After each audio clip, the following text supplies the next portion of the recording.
There isn't a better home field advantage in the NFL than right here at Arrowhead Stadium for the Kansas City Chiefs.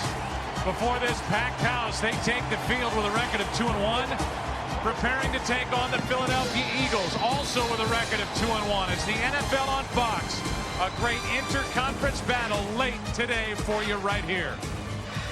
And now welcome to the broadcast booth. I'm Joe Buck along with Troy Aikman. And Troy, I guess all week for the Philadelphia Eagles, all anybody wants to talk about is the health of Donovan McNabb. Do you know what a sports hernia is, and how can it not affect him? I've got to believe that it is affecting him at some level, Joe, but then if you look at how he has performed over the first few weeks of this season with that injury, he has performed exceptionally well. I think if you look at last week's game in the second half, arguably his best half of football. I think the big question is, can he withstand the pain, because he is told that he can't further injure that injury by playing. And you wonder if it's going to limit him, making him stay in the pocket. It's going to be interesting to watch. On the other side, Kansas City's just happy to be out of Denver. Trent Green is 0-5 in his career there, and they're going to find out what they're made of today. Well, they really are. I mean, this is a team that played exceptionally well the first couple of weeks, won those games. They go to Denver last week, did not play well. I think a lot of people are trying to figure out just exactly how good this team is, and I think that they've got a big test here today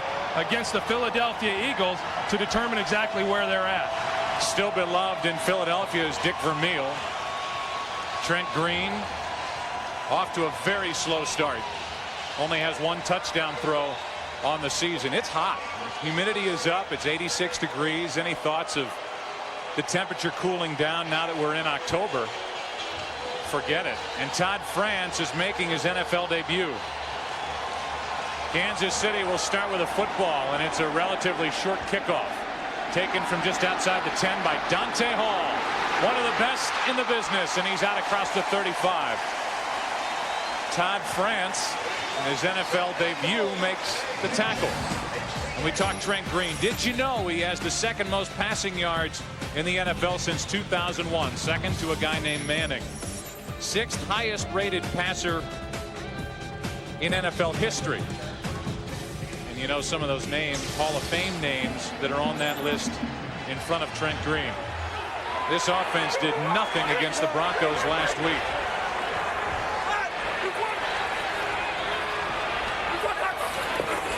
And they start with it on the ground with Priest Holmes. Cuts it up. Good run.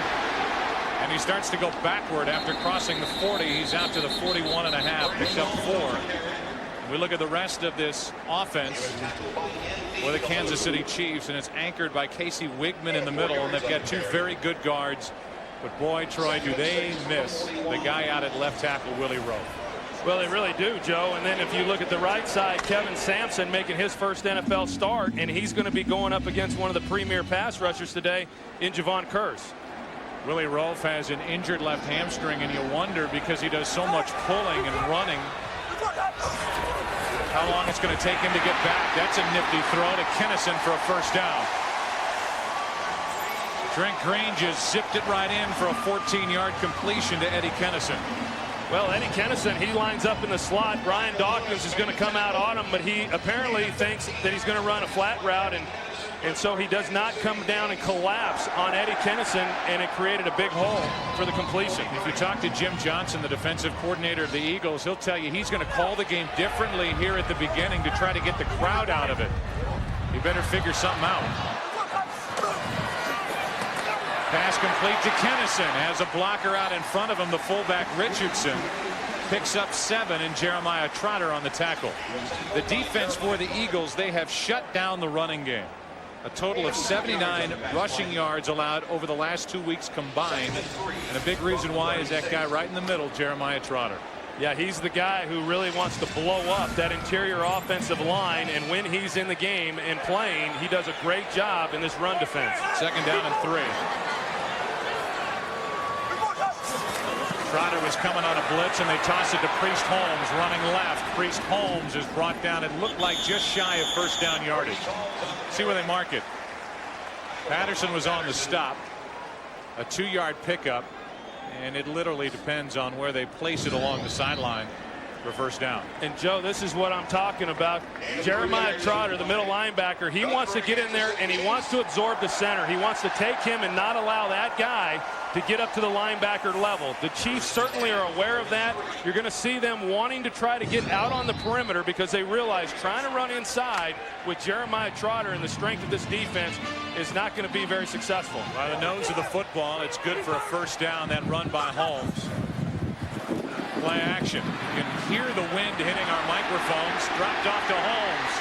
Priest Holmes, what a start for this Kansas City offense. They're on the move. JB is at a desk out in Los Angeles for a game break. Hey, Joe Buck, and on the move also the Chargers. The Patriots had their 21-game home winning streak snapped, large part because of LaDainian Tomlinson. 2 touchdowns on the afternoon, 25 carries for 134 yards. Chargers convincingly over the Patriots. Back to Joe Buck, Troy Aikman, and Pam Oliver. Yeah, I'd say convincingly. After a couple of heartbreaking losses the first 2 weeks for the Chargers, they beat the Giants last week, and they win easily over the Patriots today. On first down, a toss. Priest Holmes. So much, Troy, for the Eagles shutting down the running game. I mean, this is getting rolled over. Yeah, in talking with Jim Johnson a couple of days ago, he was certainly concerned with the two-headed monster of Priest Holmes and then Larry Johnson. And he said the thing that we've got to do a good job of is we cannot allow them to get out on the perimeter. We have got to be able to turn everything back inside. That's where we have help. But as we've seen, the Chiefs have done a heck of a job here in this first drive of being able to get out on the edges with their running game. Priest Holmes now has more touches of the football than anyone in Chiefs history. And he adds another. Running left, a nice cut up the field, and Priest Holmes down inside the 5. They're running left, they're running right, and Philadelphia can't stop them.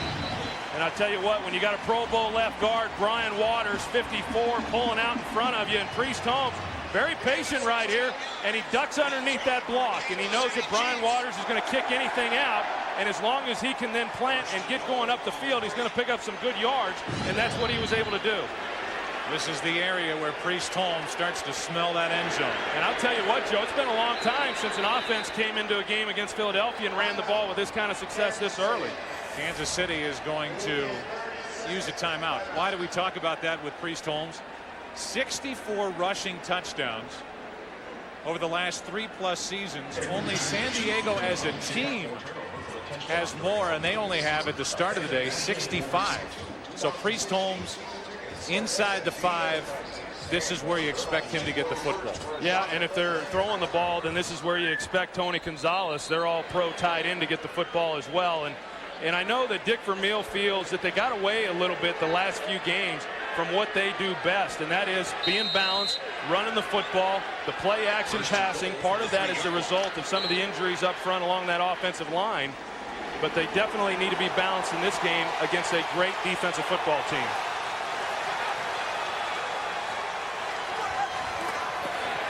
Priest Holmes stopped. Jeremiah Trotter the first there, and Holmes just did get back to the line of scrimmage. And when you look at these two teams, you're talking about an offense that over the course of the last 3 years has been #1 in the National Football League in scoring touchdowns down in the red zone.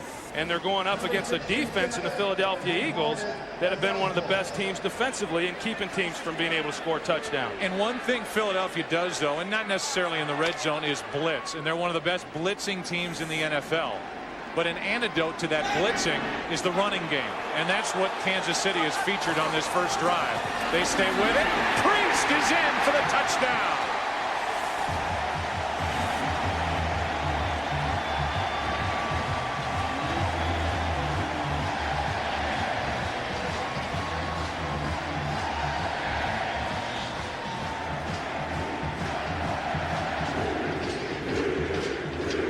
I'll tell you what, Joe, you come into a game like this, a big game for both teams, and you take your opening drive and you run it down the throat of the Philadelphia Eagles, capped off by an over-the-top run by Priest Holmes. Very impressive. Tynes knocks it through. Philadelphia is playing without Darwin Walker, who's out with a bruised thigh. Before the season started, they cut Corey Simon loose. He's now with Indianapolis, and that presence in the middle of their defensive line certainly takes its toll, and it certainly showed up against the good ground attack of the Kansas City Chiefs. Let's go down to Pam Oliver. Hey, Joe, Donovan McNabb was his usual joking self when we talked to him earlier this afternoon about his myriad of injuries. First of all, that sports hernia. He says, I don't even know what that is. I just know that it hurts sometimes on the left side, sometimes on the right. He describes the pain of that chest bruise as intermittent. It all depends on the time of day. His mindset going into this, Joe, very succinct in explaining that to be effective, efficient, and just to win the ball game. You can tell he's got a lot on his mind, and he's trying to push it all to the back of his mind. Joe, back to you. Well, for that intermittent chest pain, we'll see if it jumps up and gets him here at 3:24 Central Time, because he's going to have Kansas City Chiefs hitting him right in the chest. And he sure looked like he was in a tremendous amount of pain last week. I know we're looking at that first half, and he did not play well, and how much of it was a result of what he was having to deal with and some of the discomfort. But then he came out in the second half and just played exceptionally well. And I know Andy Reid feels that when Donovan is banged up, and we've seen it in recent years, that he tends to then get a little more focused in the pocket and with what he's trying to do in the game, and that's why he plays some of his better ball. At least it appears that way when he has had some injuries. Well, I'll tell you, if it takes injuries to get him focused, yeah. There's no more focused athlete in professional sports than Donovan McNabb right now, because that poor guy has been in a heavyweight fight weekend after weekend, and as Pam said, joking and smiling and doing all he can to try to put that out of his mind as he takes on a, they think, improved Kansas City defense. Although last week, be hard pressed to believe that against the Broncos. There is a lot of wind whipping around this stadium. It's actually blowing across the field from the Philadelphia sideline toward the Kansas City sideline. And we're going to talk a lot of special teams today, and a guy like Todd France, who's making his NFL debut kicking field goals. Good luck, because it is whipping around down there. And it's going to be a factor. I mean, there's no question. And when you consider Todd France, who has never kicked the ball in an NFL game, the Eagles certainly don't want this thing to come down to field goals. Dwayne Washington will hold it.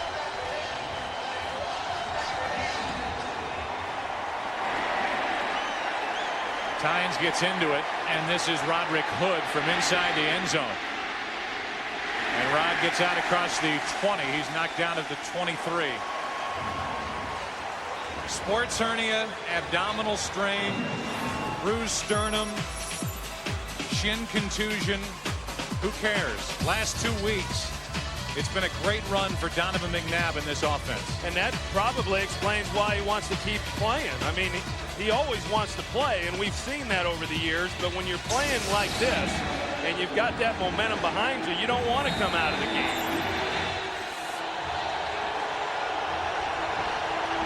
Here's the crowd.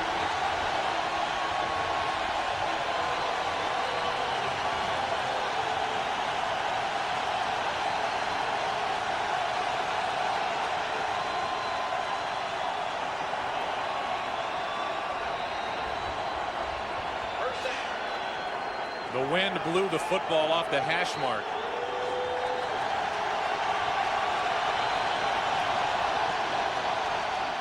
A safe throw, and the pass is complete to L.J. Smith, the tight end for Philadelphia, who very quickly is making a name for himself as one of the best tight ends in the game. The Eagles' offensive line. Big Sean Andrews is the starter this year at right guard.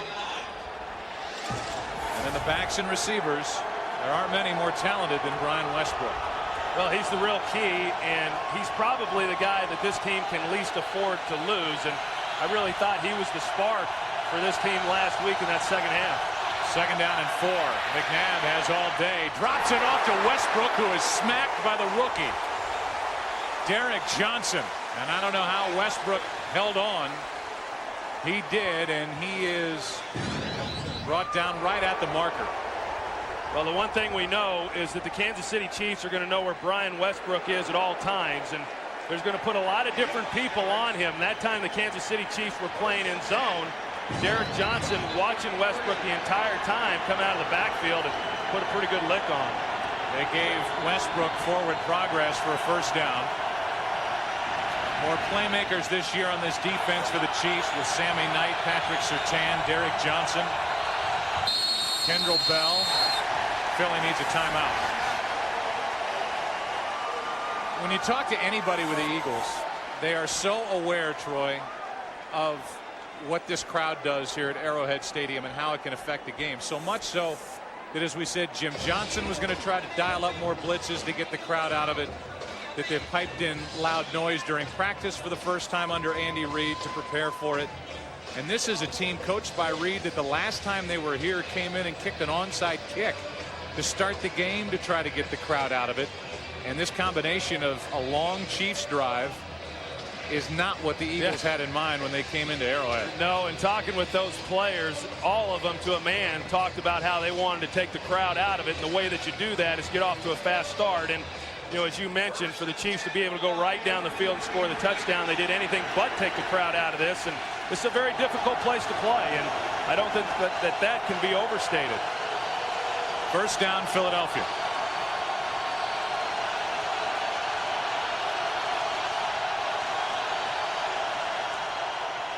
Handoff is to Westbrook, who gets tripped up in the backfield by Trey Thomas. His offensive tackle, a gain of 1. And let's look at this defense, the much maligned defense over the years. The guys up front and then the linebackers. They've added Bell, and they like what Kawika Mitchell is bringing them in the middle. I think they feel like that linebacker group is the most improved group from where they were a year ago. They liked their guys a year ago. They just couldn't run real well. So with the addition of Kendrell Bell, and then when you bring in Derek Johnson as your first-round pick, they feel like they have really upgraded the speed at that position. Second down and 9. Mark Gordon was in the backfield, and Donovan McNabb, a good strong throw out to Terrell Owens, a gain of 12. That's a long throw.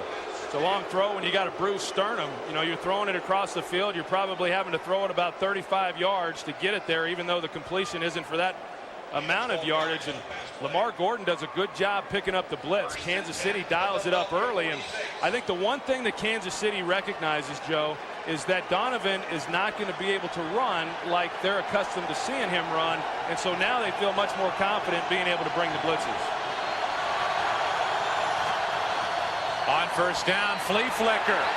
T.O. behind the defense. Incomplete.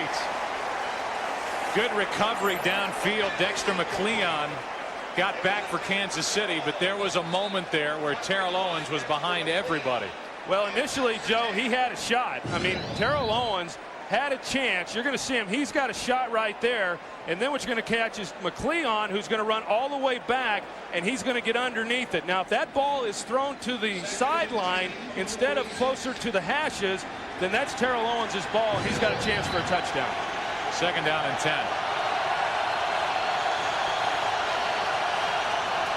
Westbrook hits the hole hard.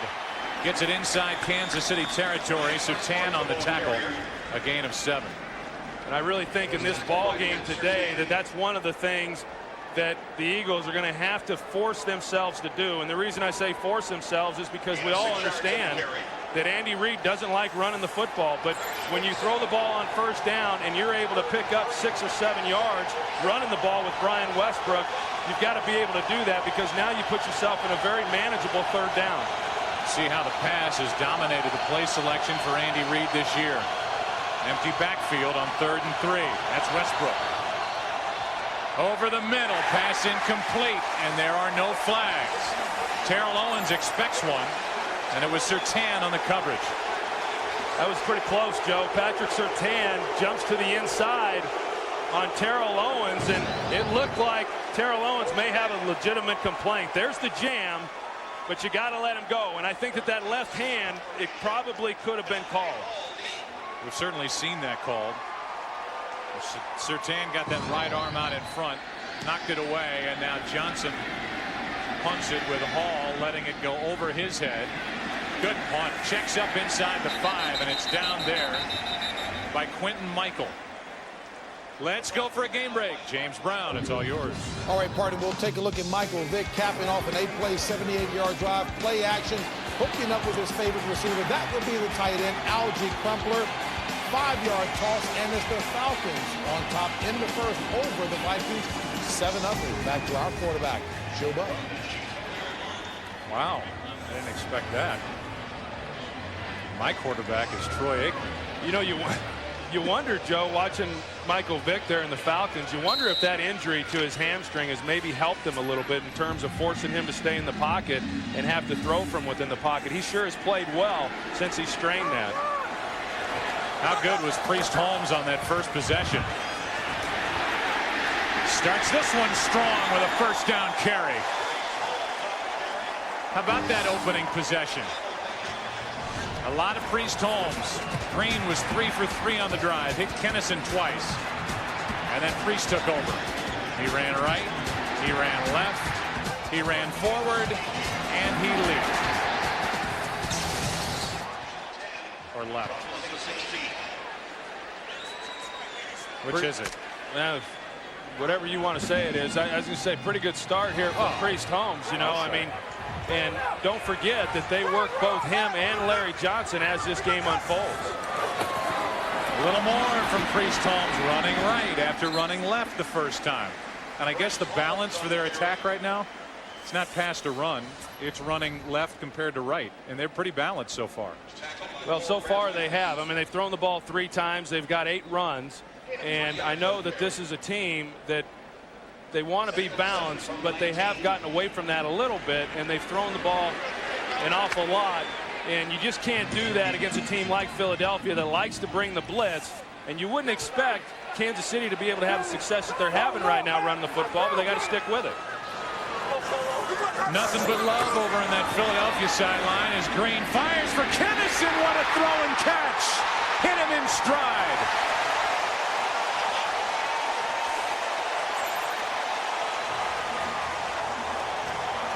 49 yards to set up a first down at the Philadelphia 32.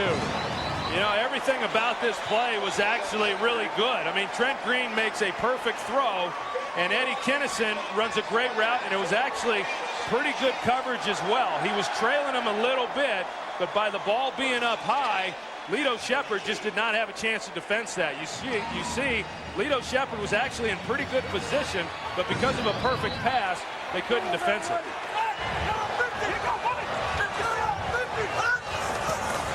Priest Holmes.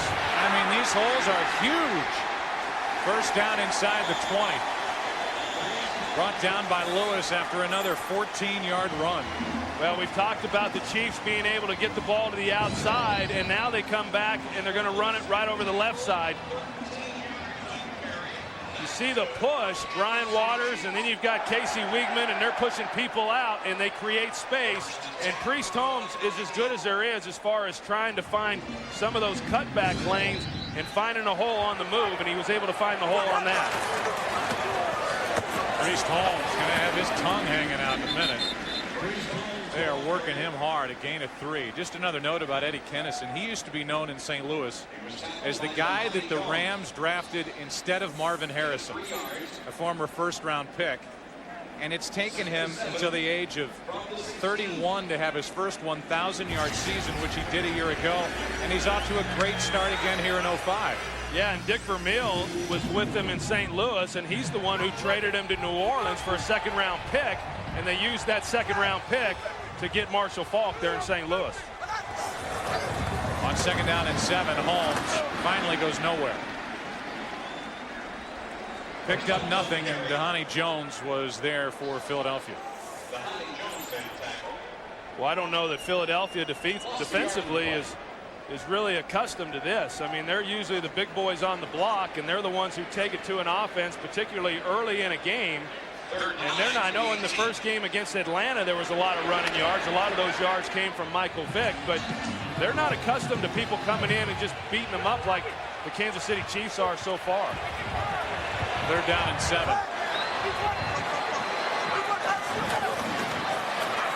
Green's going to dump it off for Holmes, and Priest Holmes goes nowhere.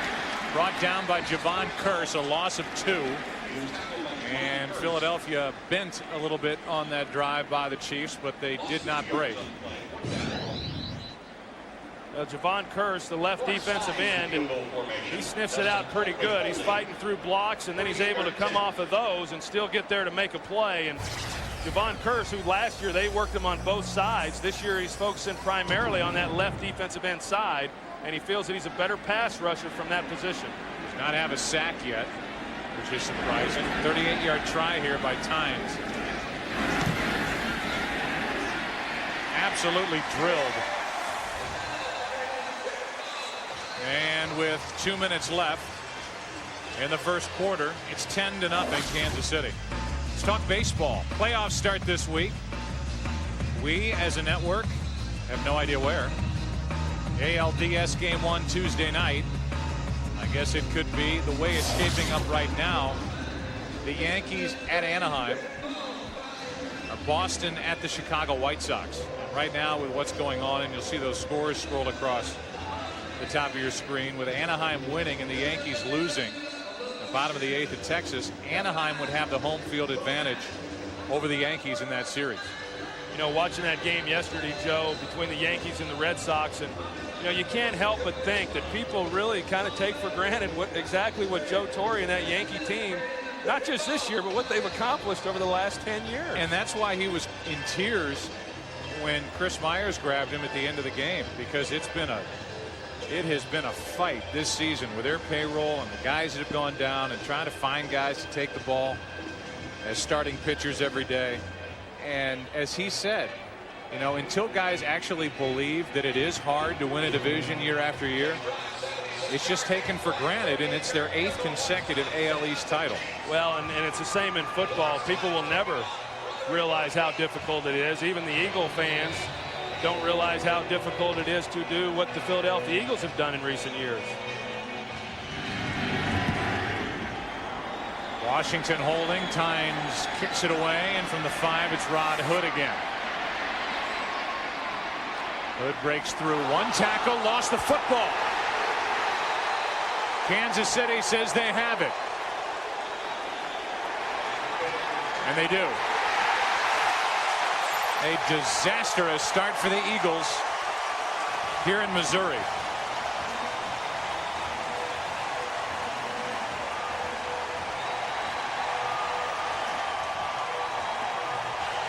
First takeaway in the last 8 quarters for this Kansas City team. Well, Roderick Hood, as you see, he's got the ball, and it just got the arm. It looked like he had pretty good control of it. It was Dwayne Washington, Troy, who was the one holding for the kicker Tynes on the kickoff, and it was Chris Griffin, a backup linebacker, who made the recovery. And it looked like Kawika Mitchell might have been the one who knocked it out. We welcome in a new audience as the Chiefs just pounced on a Philadelphia turnover, already leading 10-0, and now we get our first look at Larry Johnson.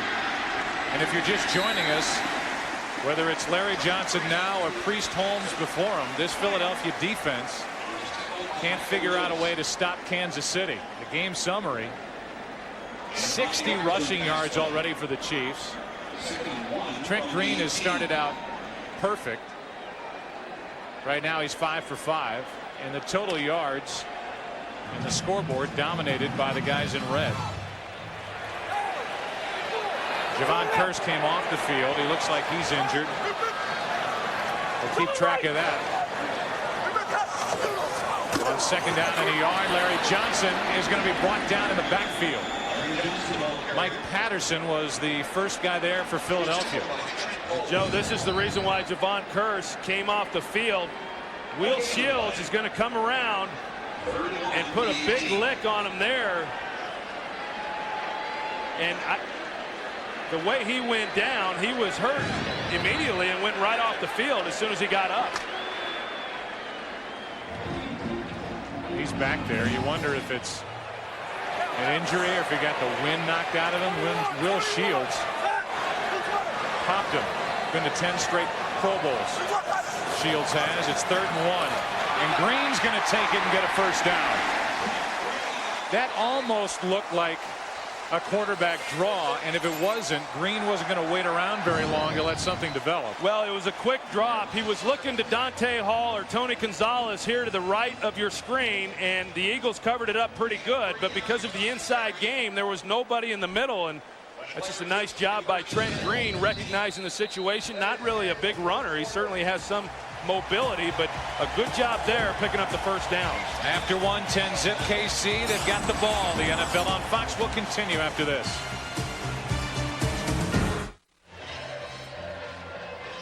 Ten to nothing as we've played one quarter here in Kansas City, and the Eagles need another stop.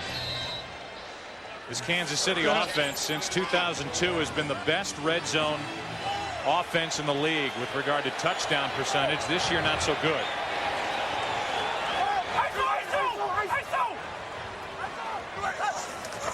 On first down, a toss to Johnson running left, and he's brought down by Kalu.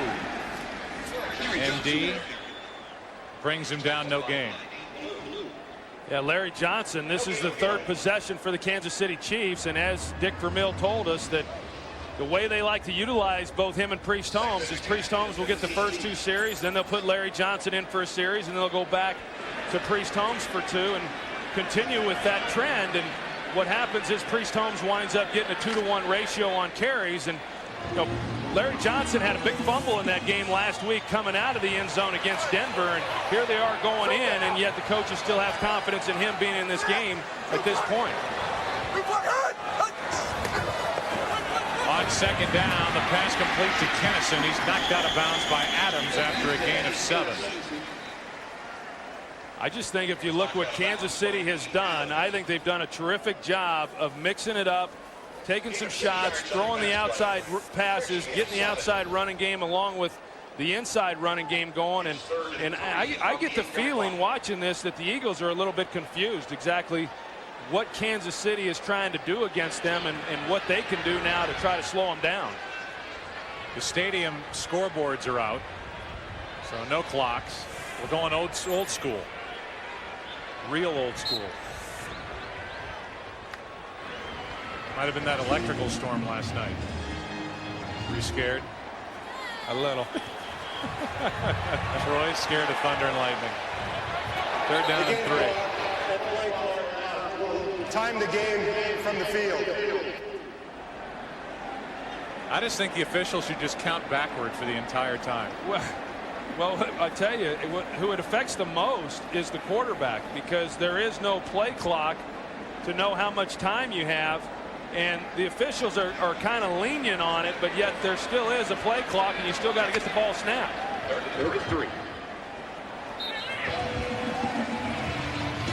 Third down and 3. Philadelphia needs a stop. They would really enjoy a turnover. Blitz, quick throw, pass complete, touchdown. Eddie Kennison again. What a start he's had.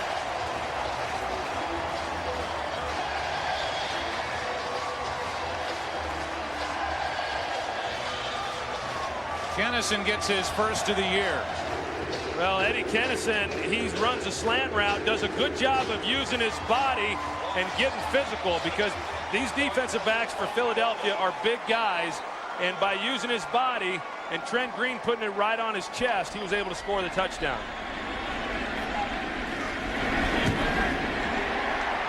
$17-0, the Chiefs, who start the day at 2-1. Leading Philadelphia, who also started the day at 2-1. Second quarter just underway. Chiefs up big. Bad 10 minutes for Rod Hood. He fumbled on the kickoff. Kansas City took it down the field, and then Kennison beat Hood for the touchdown. And Eddie Kennison so far, 5 catches, 86 yards. Had a 49-yard reception mixed in. Dick Vermeil with that squint. Has to be happy with the way his Chiefs have started. Here's Rod Hood again. Breaks out and gives the Eagles a good return out to the 31. Philadelphia will try to get something figured out and move the ball on offense. Little fight breaks out. No flags are down on the field, and we'll take a break.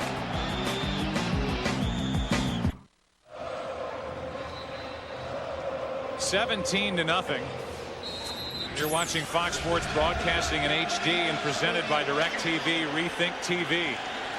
Check the Walt Whitman Bridge. Astros win, so the Phillies are eliminated, and the Chiefs are winning here over the Eagles 17-0. Philadelphia's got to get it going. They hand to Westbrook, and he picks up 2. The Manning brothers went off today. Peyton Manning finally had a breakthrough day. 4 touchdown throws, no interceptions. Eli Manning, 4 touchdown throws, no interceptions. The quarterback rating huge for both. The bigger story there, Peyton's great and everybody loves Peyton, but Eli Manning is getting better every week. Well, yeah, he put a big game up last week against the Chargers, another big game today against the Rams. But for Peyton Manning, I think it helps him because he was tired of answering questions as to why he hadn't thrown a touchdown pass in recent weeks. 49 a year ago, 2nd and 8. Donovan's going to go deep. Greg Lewis is tripped up. It's incidental contact, and there are no flags. Patrick Surtain was back there along with Wesley for Kansas City.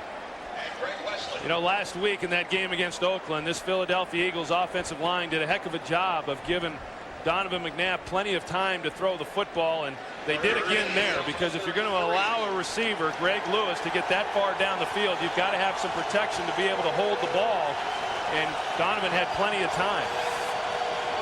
3rd down and 8.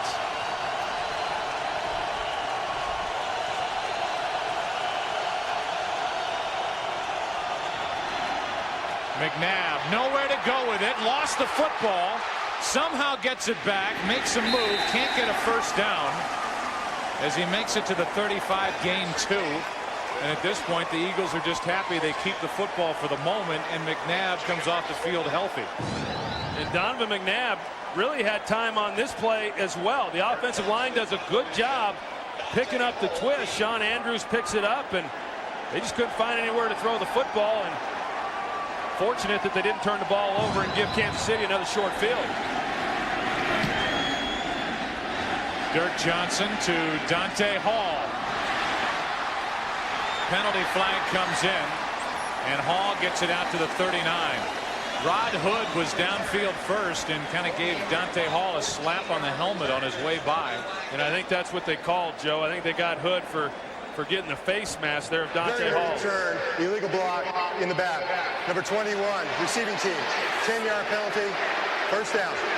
So they get an illegal block in the back. That's our first flag of the game. Rod Hood had a chance to make something happen here for Philadelphia, and he did get part of the face mask as the Eagles don't get that call against him.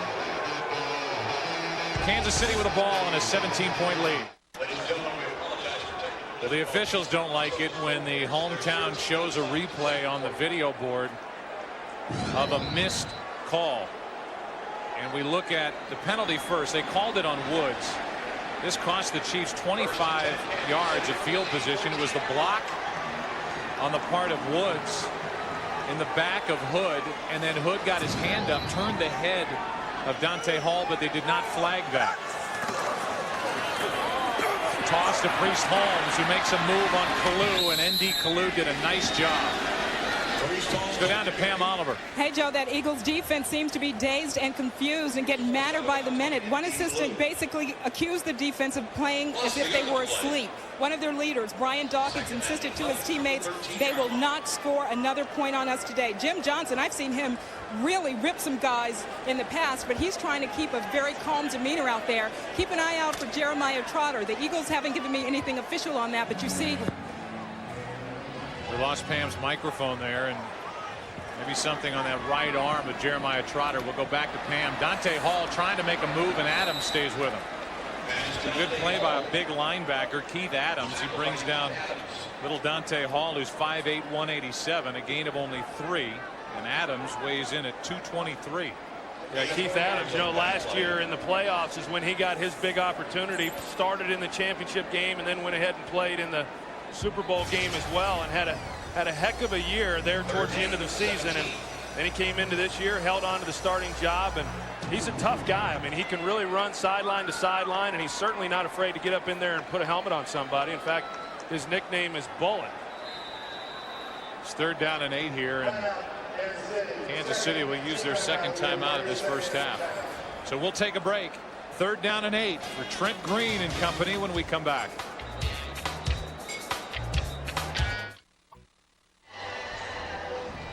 3rd down and 8. The Chiefs have 2 tight ends in that huddle, Chris Wilson and Tony Gonzalez. And even with that, Joe, the Eagles are playing a dime defense, which means they have 6 defensive backs on the field. Empty backfield on 3rd and 8. Trent Green gonna go down. The Eagles defense steps up. And we've already called Mike Patterson's name a couple of times. They love their 1st-round pick out of USC, and he just stepped up big for the Eagles. Well, Tony Gonzalez, he's the guy that they want to go to in critical situations, and Trent Green was looking for him, and just really good coverage there. No separation whatsoever. And then if you're going to hang on to the ball, and as you mentioned, Joe, Mike Patterson, the rookie who they're very impressed with, was able to get in and get the sack. That was Jeremiah Trotter on the coverage of Tony Gonzalez. First punt of the day for Colquitt. And it's a good one, and here's another drop. Dexter Wynn. He's able to fall back on top of it at the 24. We'll look at the offense, the defense, the special team. Somebody's got to step up for the Eagles. A near fatal flaw, but the Eagles keep it. Appears like it'll be in Anaheim because the Yankees are losing at Boston 10-1. On 1st down, the pass is complete. And a 1st down, Josh Perry, the fullback, gain of 12. Let's go for a game break, and JB. All right, Joe Buck, show you that the Indianapolis Colts remain unbeaten. Marvin Harrison, 101 career receiving touchdowns, helping the Colts to move to a 4-0 mark. Cincinnati at 4-0. Jeremy Johnson on the receiving end of that Carson Palmer touchdown. 4-0 for the first time since '88. Last time they were in the Super Bowl. Back to Joe Buck. All right, JB, thanks. 1st down for Philadelphia, and the pass to Smith.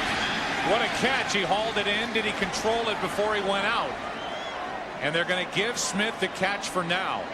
It's right in front of us, and it'll be interesting to see if he indeed had total control when he was on his way out. Well, he's going to come in motion here and then up, and then he's going to go to the corner route. And it's a well-run route and good patience by Donovan McNabb in laying the ball out there on the sideline. It did look, Joe, that he bobbled it a little bit, but I think he was able to get his feet down with possession of the ball. The Chiefs are going to challenge it. It was right on their sideline.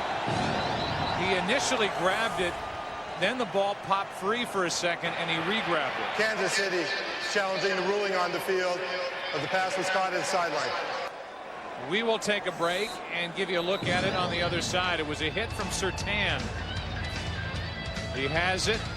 There's a little bobble. Did he get it back in time? Challenge when we come back.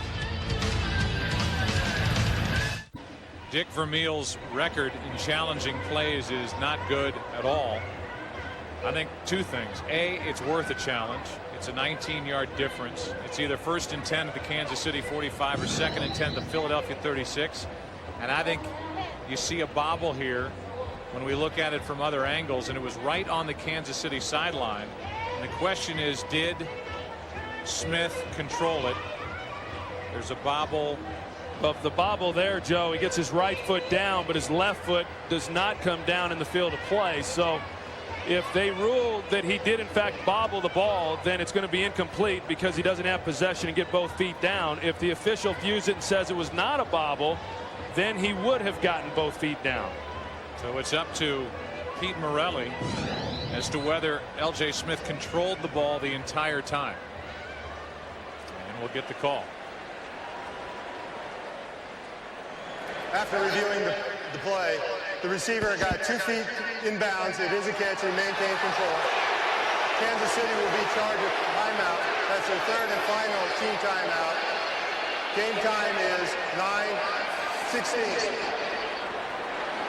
So out of timeouts are the Kansas City Chiefs, and in Pete Morelli's opinion, L.J. Smith had control of the football the entire way. Or at least the replay didn't show enough to overturn the call on the field. That's right. Because considering the fact that the official saying he did not bobble it, then clearly he would have then gotten both feet in. See those finals rolling through the Fox box in the top of your screen. It's 1st down, and this crowd trying to climb back in it. They've been coasting up 17-0, and the pass is complete. Terrell Owens was dragging Dexter McCleon down inside the 30. A gain of 17. You know, and that's where Terrell Owens is just so dangerous. I mean, he's not the greatest route runner. He's very good on deep throws. He's very good on crossing routes, but he is extremely dangerous once he gets the ball in his hands, because this is a big man. I don't know that people realize just how big and physical he is. He's very difficult to get to the ground. All you have to do is watch him in pregame warm-ups when he doesn't have his pads and jersey on. He is ripped. Owens, another catch, and he's brought down at the 20. Picked up 9. Derek Johnson on the stop. NFL next week. What are the big games, you ask? The answer: Buccaneers and Jets, the undefeated Tampa Bay Buccaneers, and they barely sneaked away with a victory over Detroit at home today. And these Eagles will be at Dallas for a matchup in the NFC East. That's the late game, plus other regional action. They're going to reset the play clock, which went down to 9, as the Eagles are still in the huddle. 2nd and 1.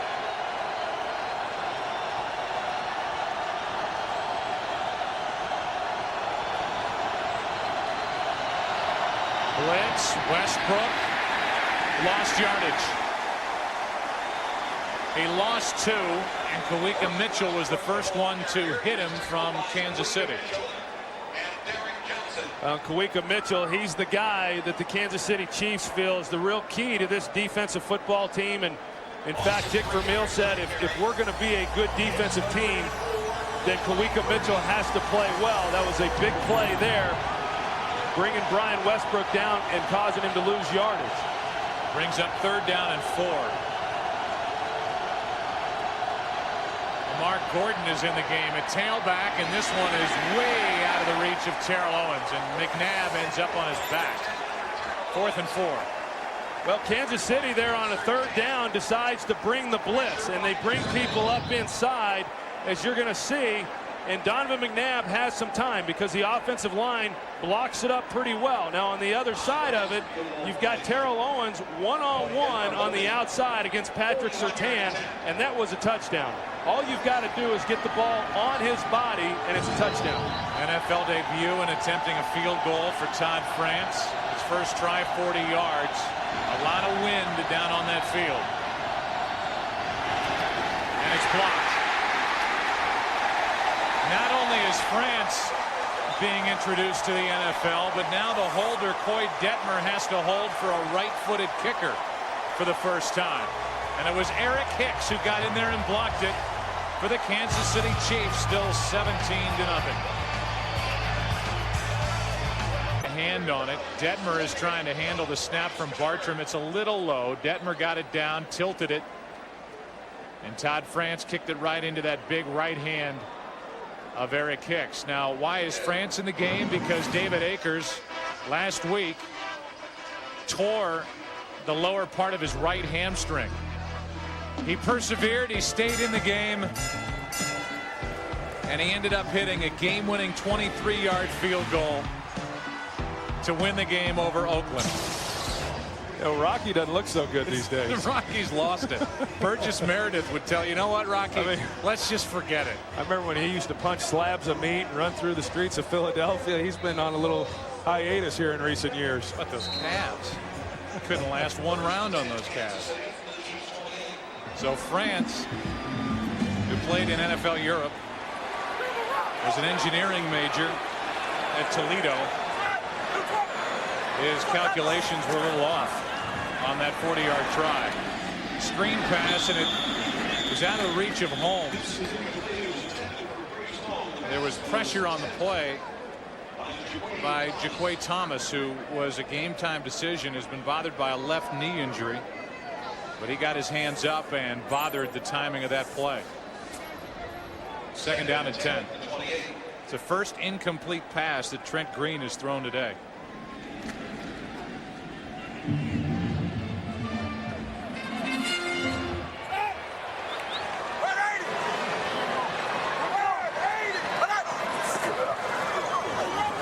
Holmes tries the right side.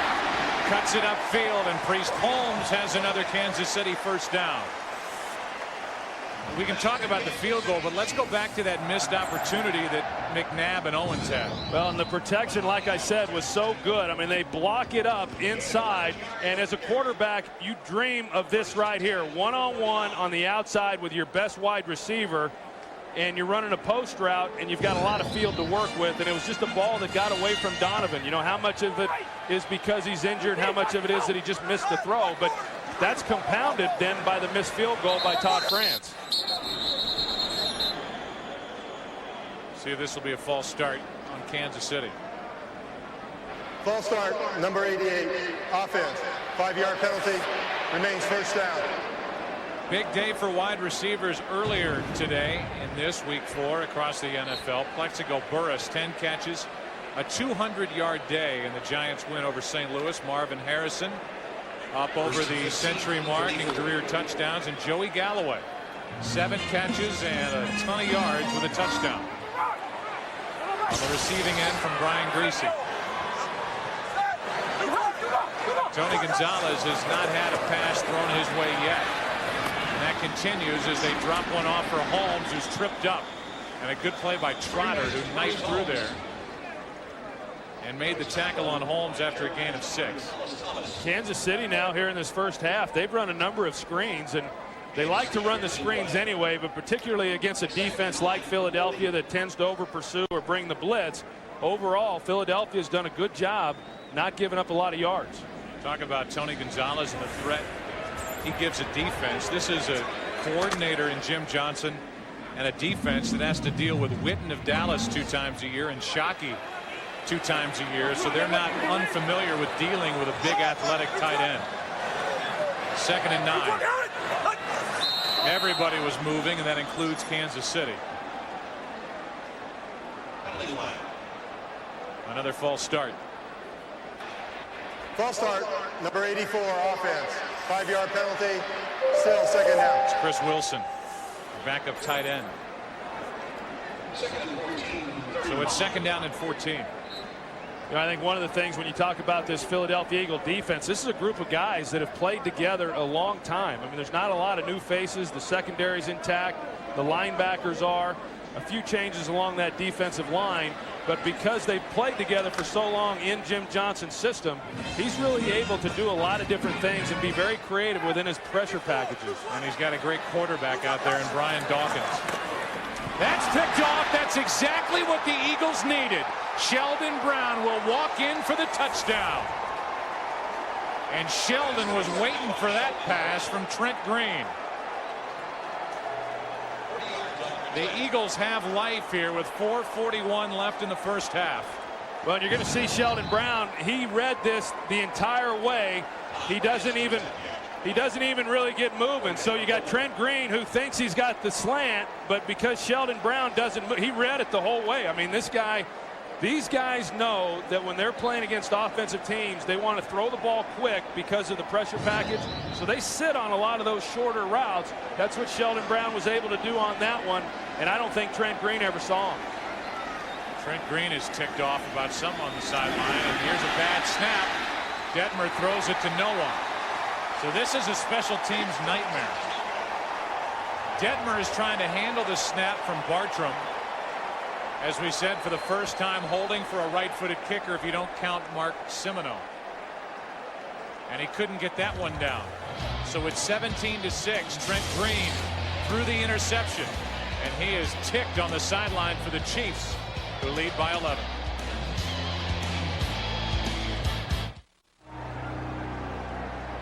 Sheldon Brown gives the Eagles a huge lift with an interception and a 40-yard return. Gets his first career touchdown. Then the Eagles miss on the extra point. The problem was really on the snap, which we'll show you. Bartram's over there shaking his head. But he's now looking back at Detmer, who's on the other side. Used to holding for one of the best kickers in the game, David Akers. Now Todd France, and France will kick it away. Dante Hall from about the 3. Dante Hall outruns France, outruns Wynn, and has a kickoff return for a touchdown. the 6th of his career.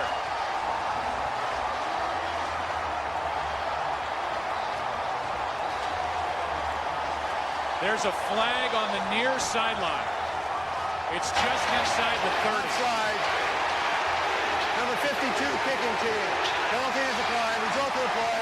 Touchdown. So it's an offside on the kickoff. And a 96-yard return from Dante Hall, who is electric doing this. Just a great job by the entire group, but Dante Hall starts up the left side. He's able to bounce it all the way across the field to the right. Todd France is the only one who has a chance to try to make the tackle, and there's no way he's going to bring Dante Hall down in the open field. Hall now with 6 career kickoff returns for a touchdown. And it's 24-6.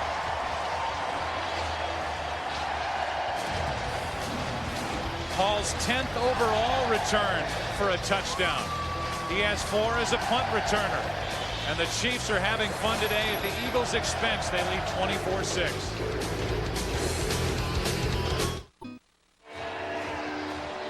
How do the Eagles now respond? Down 24-6. Dante Hall now with 10 combined returns for a touchdown, meaning kickoff returns and punt returns. The record holder is Brian Mitchell with 13. Eric Metcalf had 12 during his career. And then there's Dante Hall with 10. Special teams mistakes all over the place. A fumble on a kickoff return by him, Rod Hood. They had a blocked 40-yard field goal try, a miss on the extra point on a bad snap. And then they allow a kickoff return for a touchdown. And now Hood will take a knee in the end zone. And they look like this.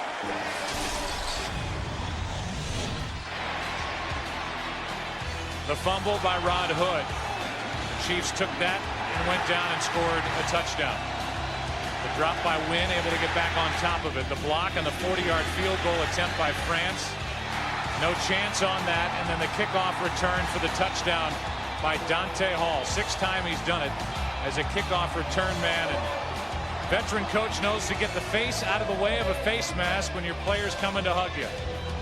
But those two have hugged more than Dick and Carroll have hugged over the years. Well, Dick's got to be pretty happy right now with how things have gone here in the first half. He said that this was the best team that he has faced since he's been the head coach of the Kansas City Chiefs, coming in here to Arrowhead Stadium. First down for Philadelphia at their own 20. How does Andy Reid try to get back in it? And McNabb throws, just got rid of it, and suffered a hit. Coming up to make the hit was Kendrell Bell. Well, Kendrell Bell, yeah, putting a pretty good lick on Donovan. And, you know, that's been part of his problem here since the Atlanta game, is that each week he's taken a pretty good shot there to the sternum area. And that's right in that same vicinity. I don't know if it did anything to flare up that injury or not, but he certainly has had those hits over the last 2 weeks that have. There is McNabb's day under pressure. 2nd and 10. Penalty flag comes in. No!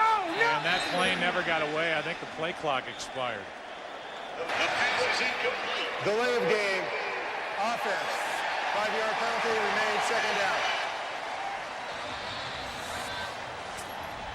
Well, the electricity was out there for so long. The play clocks weren't even in operation. You wonder if Donovan was even aware that they had turned them back on. You know, one thing about it with this Philadelphia Eagle team that we saw last week is that even when they've come out and not played particularly well, they can certainly turn it around in a hurry. There's still a lot of football left to be played. My biggest concern, as far as the Eagles are concerned, is what do they do about their kicking game?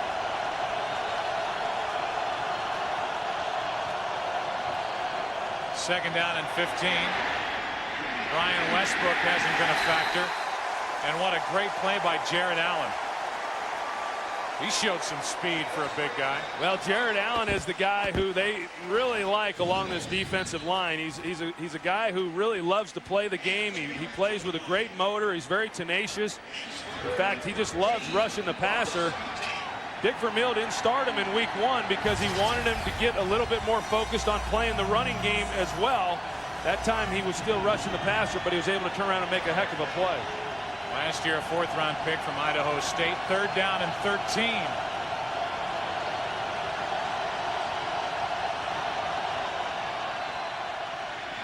Westbrook, nothing there. The rookie Johnson along with Mitchell. A gain of 4 and another punt coming from the Eagles. Well, it looked like they had a little something coming out on that screen. Sean Andrews, he's going to be the right guard. He comes out and he's got some room, but this is a very difficult assignment for an offensive lineman to try to block somebody with that kind of athletic ability and space, and Sean Andrews whiffed. Dante Hall has 4 punt returns for touchdowns, and he will get away as that punt from Dirk Johnson traveled only 31 yards. Pro Bowler Brian Waters will talk about the guys around him on the offensive line. Hi, I'm Brian Waters from Waxahachie, Texas. I played running back, tight end, and defensive tackle, and somehow or another, I ate myself into an offensive lineman. Will Shields is the godfather of offensive line. Jordan Black is the cowboy. Kevin Sampson is a young guy. Casey Wigman is the anchor of our offensive line. And me, Brian Waters, the meanest guy on the offensive line. Gonna say it, gotta back it up. I wouldn't mess with him. You already have once. On 1st down, play action. Green fires, and the pass is incomplete. Dhani Jones rolled in front of the intended receiver, Tony Richardson, and almost came away with a pick. The head lineman says, give me the ball. I saw it all the way. And Andy Reid is thinking about a challenge. Well, it was close. I mean, Trent Green throwing out to the flat. Does the ball hit the ground? And from that angle there, it's hard to tell. It's hard to imagine that it didn't, but the Eagles will challenge it. The ball does hit the ground, and this will be a challenge that will cost Philadelphia timeout. So Andy Reid's going to challenge it. If they got another better look at that play, he'd like to pull that flag back into his pocket. Incomplete pass, it looks like. The Eagles need a break, but they're not going to get it after that challenge. After reviewing the play, the pass hit the ground. Incomplete. 2nd down. 2nd and 10 with a ball at the Kansas City 49. Well, there's only one timeout remaining in this half, and it belongs to the Eagles. 2:45 left in this half.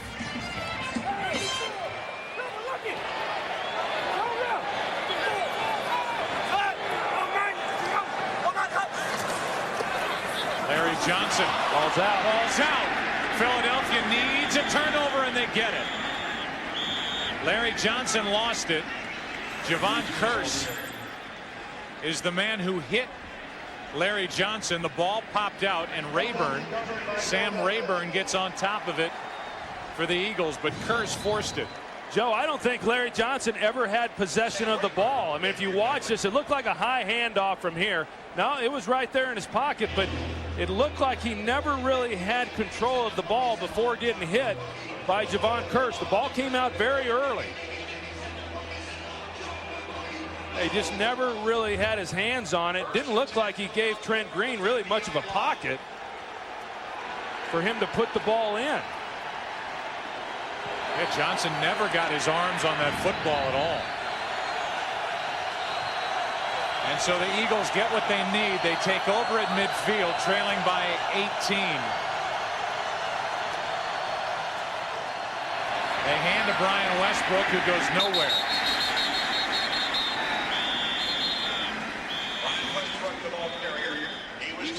So Westbrook gets it on the handoff, and Westbrook lost half a yard. Well, and part of the problem was they brought the blitz off the edge. Kansas City did, and didn't get any movement up inside, and that's why that play didn't go anywhere. I know Larry Johnson now with 2 fumbles in consecutive weeks. Certainly cost his football team last week, and see if it's going to do the same thing here. McNabb was looking to get rid of it early. Has to pull it down twice and throws. Penalty flag is down. Terrell Owens was the intended receiver. Wesley had him on the coverage, and it's a hold against the defense. This will be an automatic first down. Holding, number 22, defense. 5-yard penalty, automatic first down. They get Dexter McCleon, who's playing. He was supposed to be the nickelback. Eric Warfield is serving his last game of his 4-game suspension. We're at the 2-minute warning. Philadelphia with a first down. Coming up on the Visa halftime report, JB, Terry, Howie, and Jimmy will have scores and highlights from around the league, and the Fox Sports ticker has up to the second scores and stats. These two teams playing two of the best sporting venues anywhere, not just in the NFL, but Lincoln Financial Field and Arrowhead Stadium. Great home field advantage for each side. And this Kansas City team has been so good under Vermeil here at home. Dick is in his 5th year with the Chiefs, and they're 22-11 when they play here at this stadium. In fact, the worst loss that Dick Vermeil has suffered here at Arrowhead Stadium was against these Eagles back in 2001, losing by 13. First down for Philadelphia. And the pass is out of the reach, nowhere close to Terrell Owens. That time McNabb is throwing on the run, Troy, and we've talked about the sports hernia. The word hernia, you can make the case, as Artis Hicks is going to limp off. The word hernia shouldn't even really be in it, because a hernia would lead you to believe that something is protruding or popping out that shouldn't. But it's a lower abdominal strain, and just the ability to step into a throw and get something on a pass has got to be affected by that. Well, that, and then when you lose your left guard, that's going to affect you as well. And Adrian Clark comes in place of Artis Hicks, and how much protection is he going to provide? And the Chiefs blitz. McNabb fires and hits a wide open Greg Lewis for a big Philadelphia first down. Just outside the 35, and a fresh set of downs with 1:42 and counting left.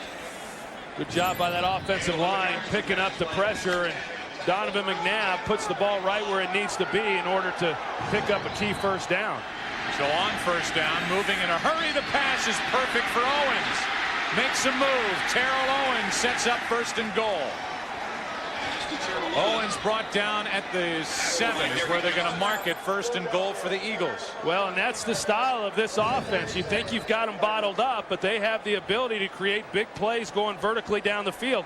We saw Donovan miss Terrell Owens earlier in the game. This time he's able to put a pretty good pass on him.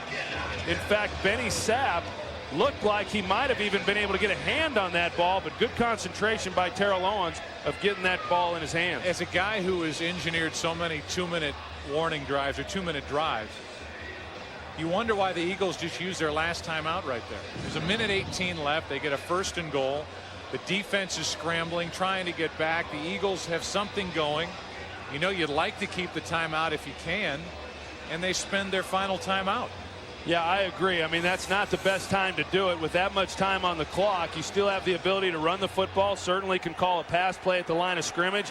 I'm guessing that maybe the fact that they had a young left offensive guard in the game, you just don't know how much work he's had within that offense or how comfortable he is knowing what's being called. Yeah, I was wondering if maybe they were trying to get Hicks back in the game, but Adrian Clark is still out there at left guard. It's first and goal. McNabb over the middle, touchdown Owens. The Eagles get the turnover, and Owens comes down the field, sets up the first and goal, and then scores the touchdown. A 7-yard completion, and for T.O. it's his 4th touchdown of the season. Well, and I got to tell you, Joe, I mean, there's a lot of people on this Eagles team that I could understand getting open, but Terrell Owens is not one of them if I'm a Kansas City Chiefs defender. There's no reason not to have a body on him, knowing that he's such a big target down here in the red zone. They're going to try the extra point and hit it. So the Eagles make it an 11-point game, and I'm sure a lot of Philadelphia fans, as you look at this touchdown, Owens is the one in the middle of the field in the end zone left wide open. Yeah, it just that's a hard one for me to understand, knowing that the Eagles do like some play action and just a breakdown in coverage. I mean, you can see there's just nobody near Terrell Owens, and that's one of the linebackers. One of the linebackers lost responsibility and got confused and didn't go with Terrell Owens. You know, I started to say that I'm sure Eagles fans, Troy, are thinking, well, they're down and they can make it a 10-point game if they go for 2. But a lot of coaches that you talk to across the league will tell you in the first half, you start playing that game and you don't make it, and you're constantly chasing that point for the rest of the day. Joe, I agree with you. I'm not a coach, but I have that same belief that so many times early in games, coaches try to look at their chart and say that it suggests you should go for 2.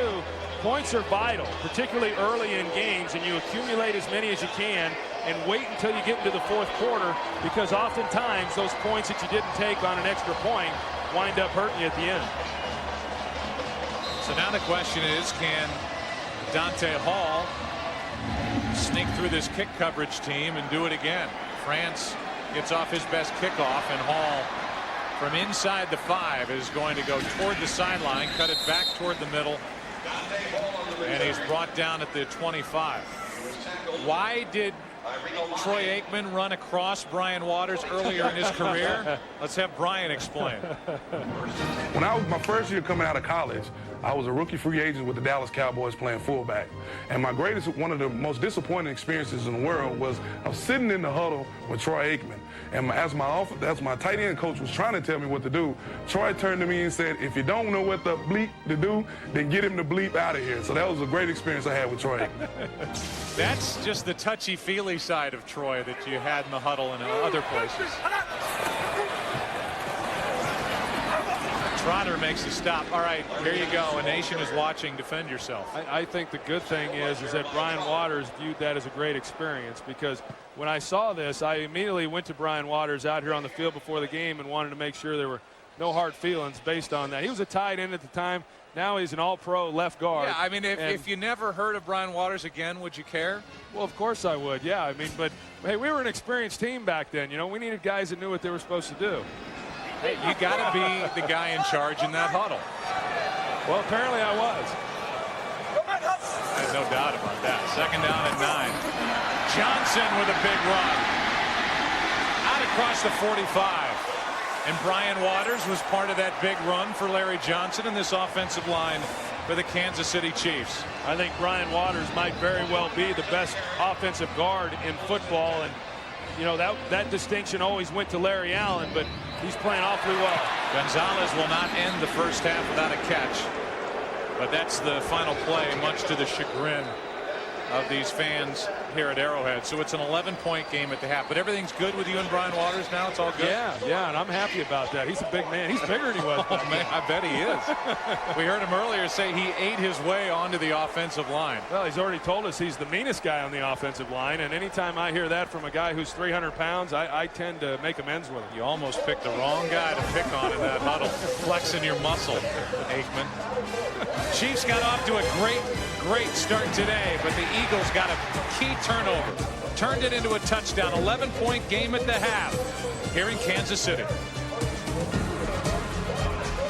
Come on. If everybody feeling good like I think they should, make a move, make a rise, so it's understood. It's all right now. It's all good. If everybody in the spot, keep it loud, make it hot, don't stop, y'all. To the beat drop. It's all right now. It's all good. Here we go. If everybody feeling good like I think they should, make a move, make a rise, so it's understood. It's all right now. We are ready for the start of the third quarter. I didn't know you could dance like that, Aikman. That was awesome. You like that, huh? Oh, boy, you're coming to our booth. You were pretty good, too. Thanks. What a dancer. What a quarterback. What an analyst. Analyze what we've seen so far and what we're about to see. You know, Joe, I think that both these teams, if they look at what happened in the first half, they're going to be disappointed by the mistakes that took place and think to themselves, what if some of these things hadn't have occurred? But, you know, looking forward into the second half, Philadelphia gets the ball here to start the second half, and one good drive, they're right back in this ball game, and you kind of sense that they were starting to get a little bit more confidence there towards the end of that second quarter. Yeah, I would agree with that. They got that turnover on the fumble by Larry Johnson, and then Terrell Owens ends up with a 7-yard touchdown catch. Our fantasy update, Donovan McNabb, his numbers, not bad. Trent Green started out perfect. Didn't throw his first incompletion until the second quarter. Westbrook has not been a factor at all. Brian Westbrook, 208 total yards last week against the Oakland Raiders, and I just saw it fly by, but it's less than 20 total yards in this game against Kansas City. Rod Hood on the return. There's a penalty flag on the kickoff, and it appears in the area of an offside. So the Eagles will take that return, tack 5 yards onto the end of it, and they'll have great field position. And what you said, Joe, about the Kansas City Chiefs and the job that they've done. Number 21, kicking team. 5-yard penalty at the end of the run. First down. The job that the Chiefs defense has done against Brian Westbrook is accurate. I mean, he hasn't been able to get on track running the football. He came into this game averaging just over 5 yards per carry when he ran the football. Granted, he doesn't run the ball a lot, but Kansas City's been able to keep him bottled up there. And then also in the passing game, he's got 3 receptions there in the first half, but he hasn't been able to do a whole lot with those either. We asked Andy Reid about his running game and if it's where he wants it for the Eagles. He said, if I had my way, we wouldn't run it at all. That's what he thinks about being balanced. L.J. Smith on the reception, and he picks up 9+. Let's go down to Pam Oliver. Hey, Joe, we will continue to keep an eye out for Donovan McNabb. He was the last player to walk up that tunnel, and he did so with a grimace on his face. Meanwhile, as for the Kansas City Chiefs, Dick Vermeil told me at halftime that, sure, we gave away momentum. You cannot give up the ball to a team that good and not expect them to score. He says those 13 points are a complete result of those turnovers. We have to take care of the ball, and we've got to force some things to make up for the momentum that we gave the Eagles in the first half. All right, Pam, thanks. They gave L.J. Smith enough for a first down blitz, and it's dumped off to Westbrook, who makes a move, and he's out of bounds inside the 35. Let's take a look back. Chiefs got off to a 17-0 lead. Priest Holmes capped a great drive for Kansas City to start it. Sheldon Brown with a 40-yard interception return for a touchdown. It was 17-6. But then Dante Hall returned a kick for a touchdown. 24-6. Then the 7-yard touchdown throw to Terrell Owens to make it 24-13. That's where we are. Second down and short for the Eagles. McNabb hopping around. Greg Lewis is overthrown. Lewis was open, but McNabb missed him. Well, yeah, he had an opportunity for Terrell Owens, and he's on the outside, and then he goes to the middle on the post, and there's nobody deep. And on the other side of that, Billy McMullen was in the slot, and he ran vertically up the field, and nobody went with him. If Donovan had seen either one of those guys, it would have been a touchdown, but he didn't, and so it's not. And it's 3rd and 2. Donovan a slow first half last week against Oakland, and then lit it up in the second half. Westbrook looking for a first down, and Brian Westbrook will find it at the Kansas City 30. Well, you go back to Pam's report and what she spoke with Dick Vermeil, and he's absolutely right. I mean, Kansas City had all the momentum in the world on their side there in that first half, and then when Larry Johnson fumbled and he gives the Philadelphia Eagles an opportunity to go down and get a touchdown prior to the half, that's huge. I mean, there's a lot of people that say that if you allow a team to go down and score before half, that the percentages of that team then going on to win the game go up dramatically. Westbrook is lined up at the top of your screen, and he gets it on the pass from McNabb, making a move in space. Pretty good open field tackle by Derek Johnson, the rookie linebacker, and a gain of 4. And this is a good drive right now by the Philadelphia Eagles to take the possession here to start off the second half and move the football down the field. Of course, they got great field position there with the penalty on the kickoff, but doing a good job moving it around. But as you said earlier, they don't know what to expect from their kicking game. I mean, they certainly didn't know what to expect with a hamstring injury last week with Akers. But outside of one extra point, they haven't shown the ability to get a kick away. Second down and 6. McNabb. Little bootleg throw, and it's off the hands of Terrell Owens. And that's all on Terrell Owens. There's a great call by Andy Reid, the offensive coordinator, trying to take advantage of a defense that's over pursuing. And this is not an easy throw for a right-handed quarterback moving to his left. but Donovan put that ball perfectly along the sideline, and that's a ball that Terrell Owens has to catch. But look at the leg action on that throw by McNabb. You couldn't convince anybody that he's got a quote-unquote sports hernia or a lower abdominal groin strain. I think watching him here in this game today, he certainly appears to be healthier at least, or not feeling as much discomfort as he was a week ago. Blitz coming on 3rd and 6, and McNabb hangs in down the middle, incomplete. McNabb waited as long as he could, and then he had Owens wide open, and he missed him.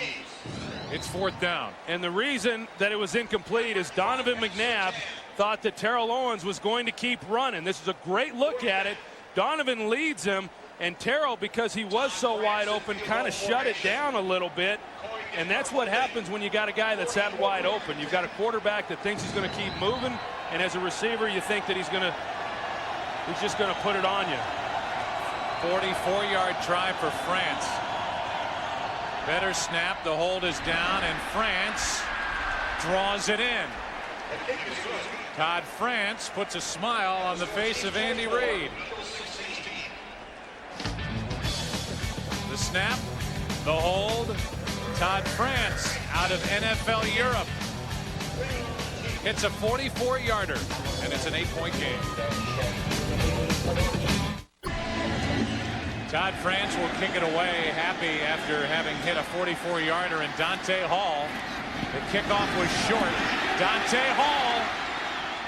Reno Mahe forced him back toward the middle of the field, and Hall gets it out to the 39. 26-yard return. Let's go back to that 3rd down incompletion. Yeah, we've got Terrell Owens right here, and then you're going to look at Sammy Knight, the safety, and Terrell Owens is going to come down the field and just do a little bit of a stutter move.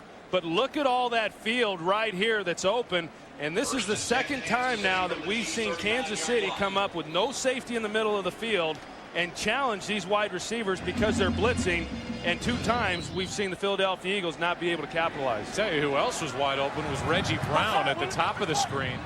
There was nobody around him, but McNabb did not look his way. Priest Holmes on 1st down gets 4, brought down by Hollis Thomas. So Philadelphia gets the first points of this 2nd half. They trail by 8. Their defense handed the ball over to the offense. Philadelphia's did at midfield toward the end of the 1st half, and Philadelphia turned it into 7. Second down and 6. Play action. Priest Holmes, a very good back, catching passes. He picked up 1. And Tony Gonzalez has 1 catch and has been a non-factor to this point. Well, the reason that is because they've really used him more as a blocker today than what he's probably accustomed to being. And you know, when you're playing against the Philadelphia Eagles and you know that they've got the ability to put pressure on a quarterback, sometimes as a tight end, that's what you've got to do. But I can tell you that Jim Johnson, he's going to keep trying to bring pressure if that's what it means, because the last guy he wants to see running down the field is Tony Gonzalez. 3rd down and 5.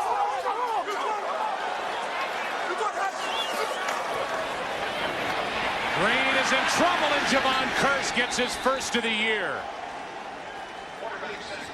That forces a Kansas City punt. A loss of 6, and Curse is finally on the board. Yeah, and again, it was Tony Gonzalez who was double teaming him on the outside. Gonzalez is in the position there as the wing guy, but he gets outside and he opened up the lane there for Javon Curse. Javon Curse, as we talked about, one of the premier pass rushers. He gets Gonzalez moving up the field, and that created a lane for him to come underneath.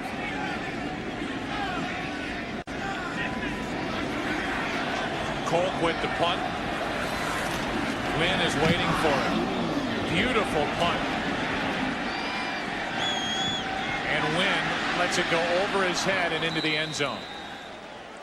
I guess the question I'll ask you when we come back, so think of a good answer, Troy Aikman. Why are they using Gonzalez as just a blocker today?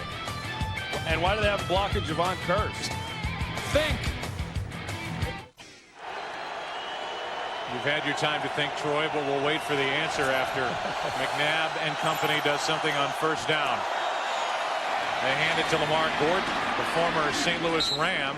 For a short time, Miami Dolphin picks up 8. Why? I mean, is there a simple answer as to why Gonzalez is a decoy and a blocker today instead of a receiver? Well, I definitely don't think that the Chiefs intend for Gonzalez to be a decoy by any means. I mean, they know how important he is to this offense and what a threat he can be. But, you know, a lot of times when you start trying to spread out a defense like Philadelphia, that is when they start bringing more people off the edges. But I definitely believe that Gonzalez has got to become more of a receiver for them to have some success. 2nd down and 2.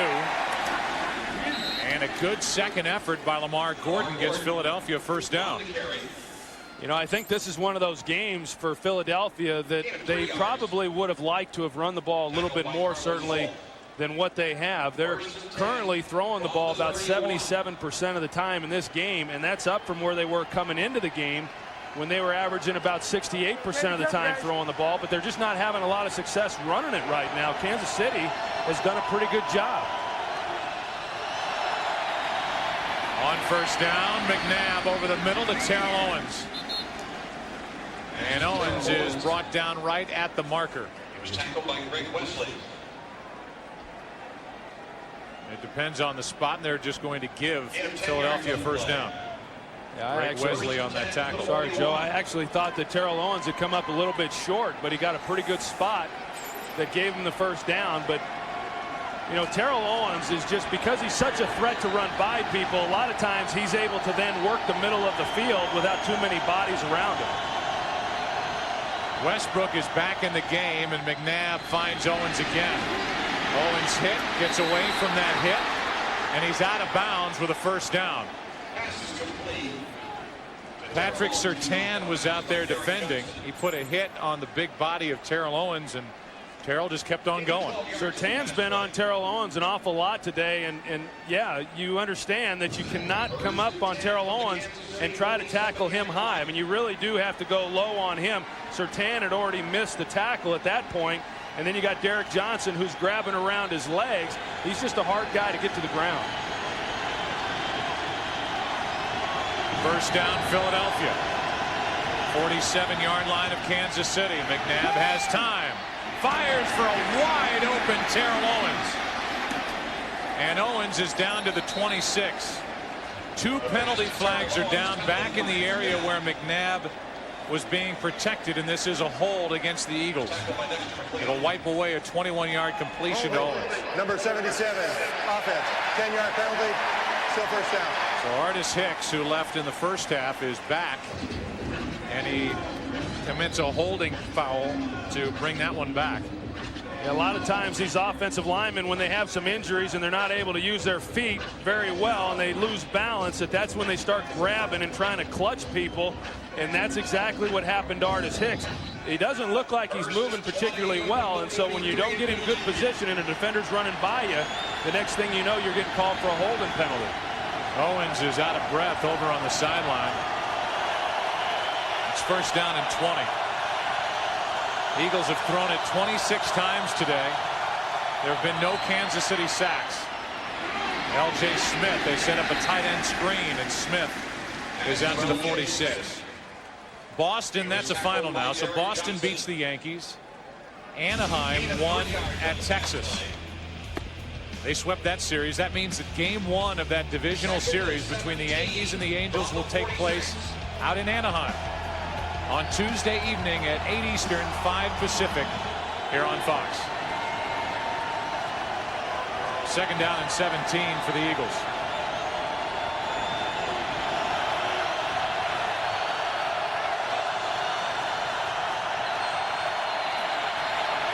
McNabb's going to air it out. Terrell Owens is down there, and the pass is intercepted. Dexter McCleon.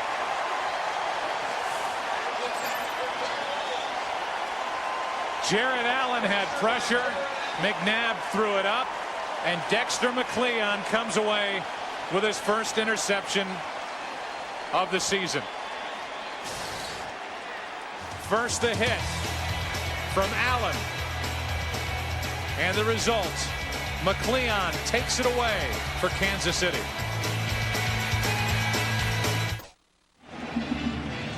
Patrick Surtain had an interception in the 1st quarter of the season opener for Kansas City.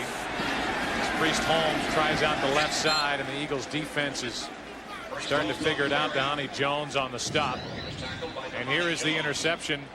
Finally picked up by this Chiefs defense. Well, Philadelphia likes to run this half roll, and they're going to turn all the linemen back. And the reason that they do that, it's their best protection to try to shore up the backside. But what you're going to see, Artis Hicks, again, does not get his feet in proper position, and Jared Allen runs right by him. And so as a result, Donovan takes a big hit, and then it causes the interception down the field. 2nd down and 9. And off to Priest Holmes running to the right. And Jeremiah Trotter with a big hit after a gain of 5. And we talked about the hits that Donovan has taken, and you know, those are the kind that don't feel real good, and that's exactly what kind of happened to him in that Atlanta game as far as getting hit and then going to the ground. And we've seen Terrell Owens and have talked about how he's been on the sidelines trying to get his wind, and you wonder if he was running better, could he in fact have been able to get under that ball that was intercepted by Dexter McCleon? Humidity is up. It is hot. It's in the mid to upper 80s today. It appears to be having an effect on Owens. 3rd down and 4. And the pass complete. Kennison. Good enough for a Kansas City 1st down. Eddie Kennison, who had a huge first half, gets the catch and picks up 7. First 3 drives, and Kennison was a big part of it along with Priest Holmes. 17 points since then. Their last 5 possessions, nothing. No, coming into this game, the Philadelphia Eagles have been very good defensively on 3rd down. They're not nearly as good today. Kansas City converting 15%. And off to Priest Holmes. He breaks free from one tackler and gets it out to the 26. Picked up 4. Michael Lewis eventually ends up on top of Priest Holmes. And I think you kind of wonder how much is Larry Johnson now going to play here in the 2nd half with some of the issues that he's had with ball security going back to last week, and then the fumble that he had right before the first half. You know, do they ride Priest Holmes, even though he really is not accustomed to carrying the load, at least this year, because they've been platooning those 2 players. 2nd down and 6.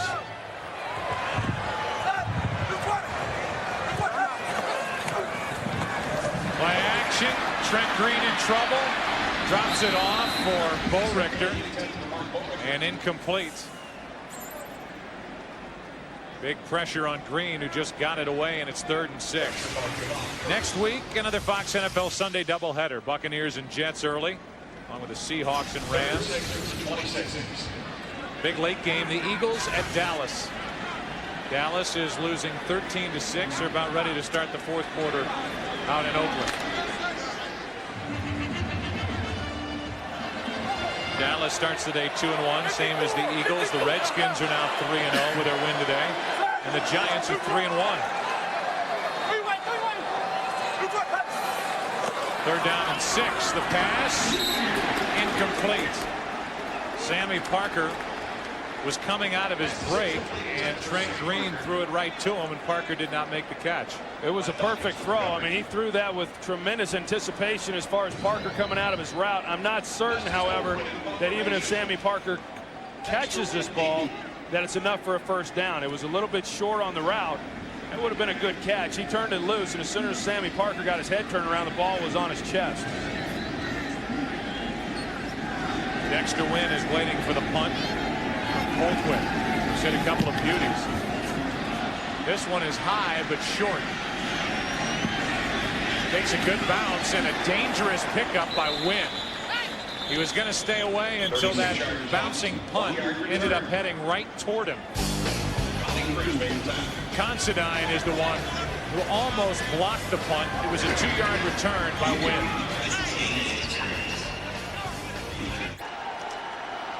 Brian Westbrook for Philadelphia continues to be a non-factor. 33 total yards on 11 touches. They fake it his way. McNabb for Owens, who gets behind the defense. He got behind the linebacker Johnson, and Owens is good for the reception of 30 yards. I tell you, Joe, I'm really surprised at how open Terrell Owens has been really throughout the entire day. Here he is at the slot, and it's not a real complicated route. He's just going to run vertically up the field and then go to the corner, and there's just no safety help over there to cover him. Sammy Knight was brought up, and just a breakdown in coverage. And Terrell Owens has had a heck of a game already, and you just think to the misses that he's had, he could very easily have about another 50 yards and about 3 touchdowns. McNabb is just going to go down. And there's Allen again. That's the first sack of the day for Kansas City. Pretty good job by Donovan McNabb just hanging on to that ball, because Jared Allen and everyone else for Kansas City was trying to strip it out of his hands, but Donovan was able to secure it and not fumble. And Jared Allen, he's a very disruptive force on the outside, and he's playing with a tremendous amount of energy today, and he's gotten back there. Even though he hasn't gotten sacks, he's been able to get back there and certainly disrupt things, especially here over the last couple of series. That was his second sack of the year. It's 2nd down and 11. McNabb with Allen bearing down on him, gets it to Terrell Owens. So good in the open field, and he's knocked out of bounds inside the 5 at the 3. Greg Wesley on the stop, a 28-yard completion to Owens. Well, you know, it's almost comical, Joe. I mean, there's nobody around this guy. I mean, this is Terrell Owens, who last year put up huge numbers and 14 touchdowns, and here you've got Sapp, who's playing so far inside that that's just easy pitch and catch for Terrell Owens and Donovan McNabb, and I'm not so sure right there that there shouldn't have been a late hit on that call. It's 1st and goal. Gunther Cunningham is the defensive coordinator, and Owens has eaten up this Kansas City secondary. McNabb keeps it. Nice fake. Hangs in and throws for the touchdown to Bartram. Mike Bartram is the long snapper for the Philadelphia Eagles, and now the Eagles indicate they're going to go for 2.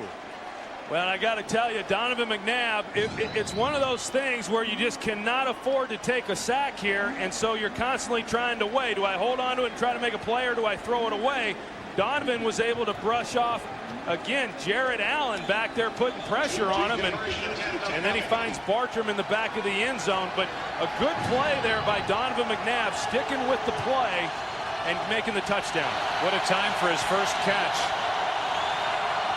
His 2nd career touchdown. And now out of the backfield, Westbrook.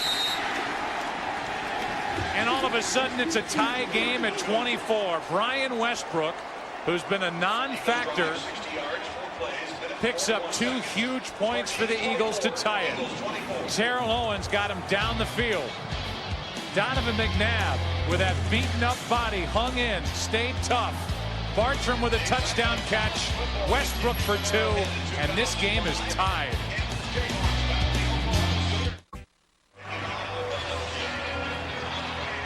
Terrell Owens is on the bench, squirting water all over his face. What a day he's had. And amazingly, he's been running free through this Kansas City secondary really this entire half, and for almost the entire 2nd quarter. Well, and even on the ones that they haven't been able to complete to him, he's been running wide open as well. We saw the 2 misses, the one in the first half there on the post route against Patrick Surtain, and then the other one here in the second half when Donovan just overthrew him. So now Trent Green, this Kansas City offense, will go back to work. Another short kick by France, and the dangerous Dante Hall takes it from just inside the 15. McMullen can't bring him down. Now Hall's out of time, and he's out to the 36-yard line.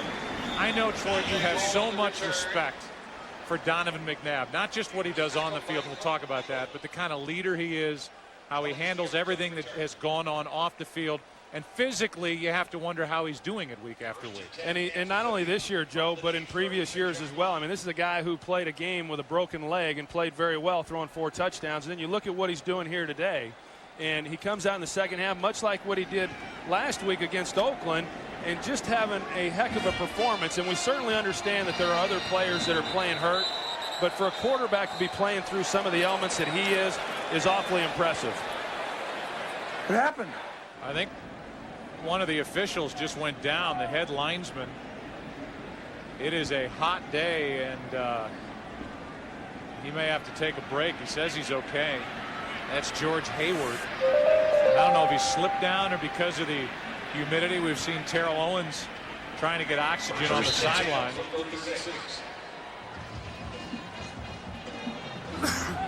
We'll wonder and maybe try to find out what happened. I don't know if he tripped and fell down or if he got a little woozy with the heat.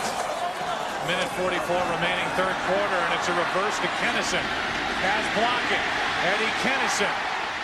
Big gain for Kansas City. Forced out of bounds by Trent Cole, and there is a Philadelphia Eagle. I believe it's Grasmanis down. Paul Grasmanis can't get up. Well, here's the reverse, and Trent Green makes a heck of a block on Sheldon Brown. Sheldon Brown was the only guy who could really force that play, and Trent Green was able to get to him. And then Mark Boerichter there on Michael Lewis also gets a key block. A good execution, and a number of Eagle players went down on the ground. Dawkins was one of them, Grasmanis the other, and Dawkins needs help to get to the sideline. Grasmanis got up hobbling, couldn't put any weight on one of his legs. It was a 23-yard reverse to Kennison with 2 injured Eagles left in his wake. Grasmanis near the line of scrimmage, and then Dawkins about 10 yards downfield from the original line of scrimmage. And Dhani Jones was down as well, but he was able to get up and walk off the field on his own powers.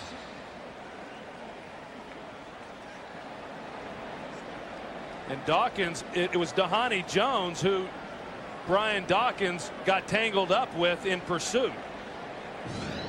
You don't know if he rolled over his ankle. They're looking at his left leg.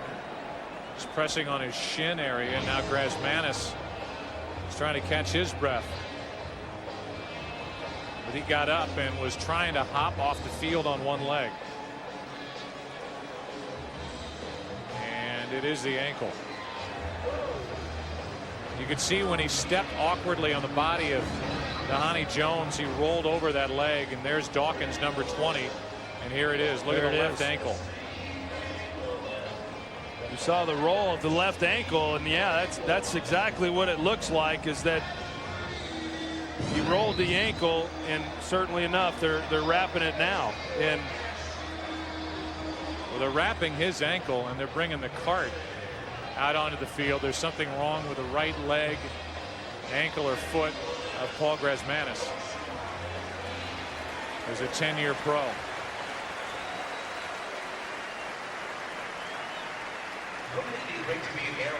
And Brian Dawkins fills so many roles for this Eagles team. He's a guy who's the quarterback of this defense. He's a 4-time Pro Bowler. He's one of the best defensive backs anywhere in the NFL. And he was actually the go-between between Donovan McNabb and Terrell Owens when they were going through their relationship problems. He is a leader, and he's a guy who is not only a rah-rah guy, but somebody who goes out on the field week after week and just is the very best at what he does.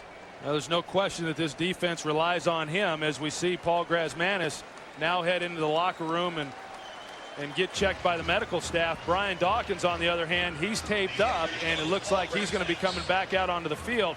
He's going to have to sit out one play, but for Eagle fans, that's a good sight, knowing that he's going to be able to finish this game.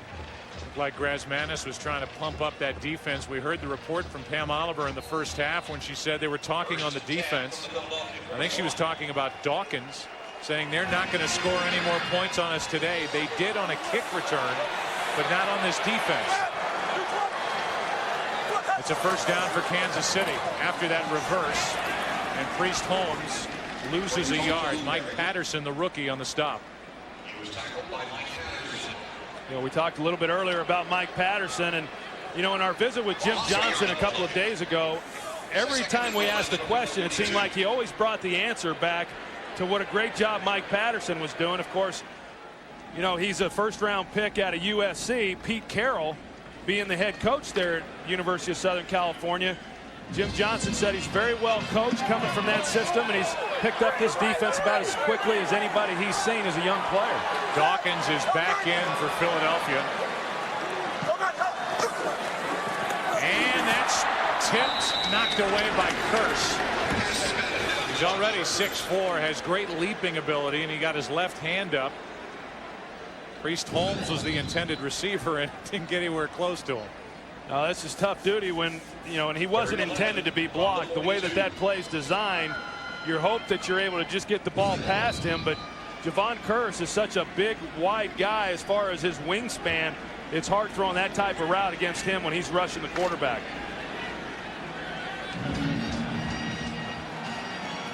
Third down and 11. Trent Green started 8 for 8 in this game. Since he's 4 for 10. Four-man rush for the Eagles, and Gonzalez drops it. Still would have come up shy of a first down, but it brings up 4th down and the punting unit onto the field for Kansas City. Pretty good job there by Philadelphia after giving up the big gain on the reverse when it looked like Kansas City was going to be able to sustain a drive and potentially come away with points. They stepped up, losing Brian Dawkins, Paul Grazmanis, and were able to force Kansas City into a punt. Look who's in the middle of that play. Brian Dawkins for Philadelphia. Reno Mahe is now waiting deep, and we'll see how good Colquitt is at downing the ball inside the 20. Mahe takes it into the 10.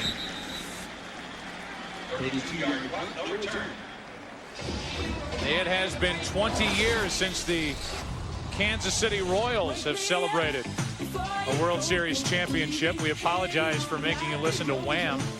This play at first base. Don Denkinger, he's famous in St. Louis and famous in Kansas City. A very good umpire, a classy man. That was game 6, and then the Royals went off on Joaquin Andujar in game 7 and won the World Series. That being said, Division Series game 1 Tuesday night. The Yankees out in Anaheim to take on the Angels at 8 Eastern, 5 Pacific. 27 seconds left in the third. I haven't heard Wham since we were over at your house there in St. Louis for that Christmas party last year. I tell you, nothing says holidays like George Michael. First down for Philadelphia. From their own 10. They just don't want to run the ball at all. Pass is complete to L.J. Smith, a gain of 5, and that'll do it for the third quarter here in Kansas City. The Chiefs have never lost a game in which they have led by more than 17 points. In the first half, they led by 18.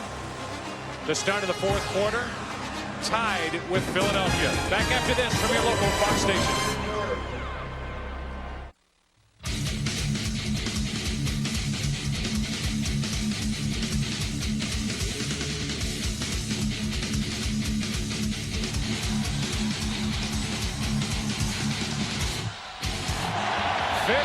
Minutes left in Kansas City.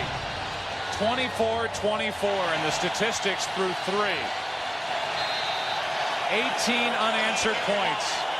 The Eagles have been right at their season mark. 79% of their offensive plays have been pass plays. And Westbrook's only real contribution has been on the 2-point conversion.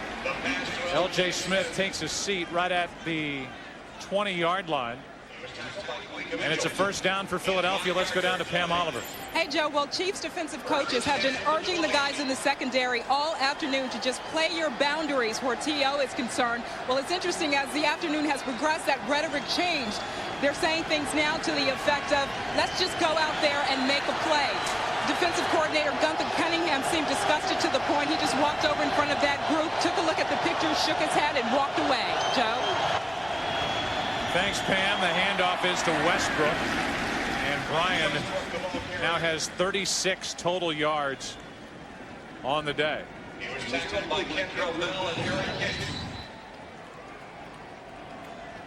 Eric Hicks of the defense for Kansas City gets hit in the chops on his way out onto the field. This defense is just trying to slow down Philadelphia. As Pam said, try to find Terrell Owens and put somebody on him. Second down and 7.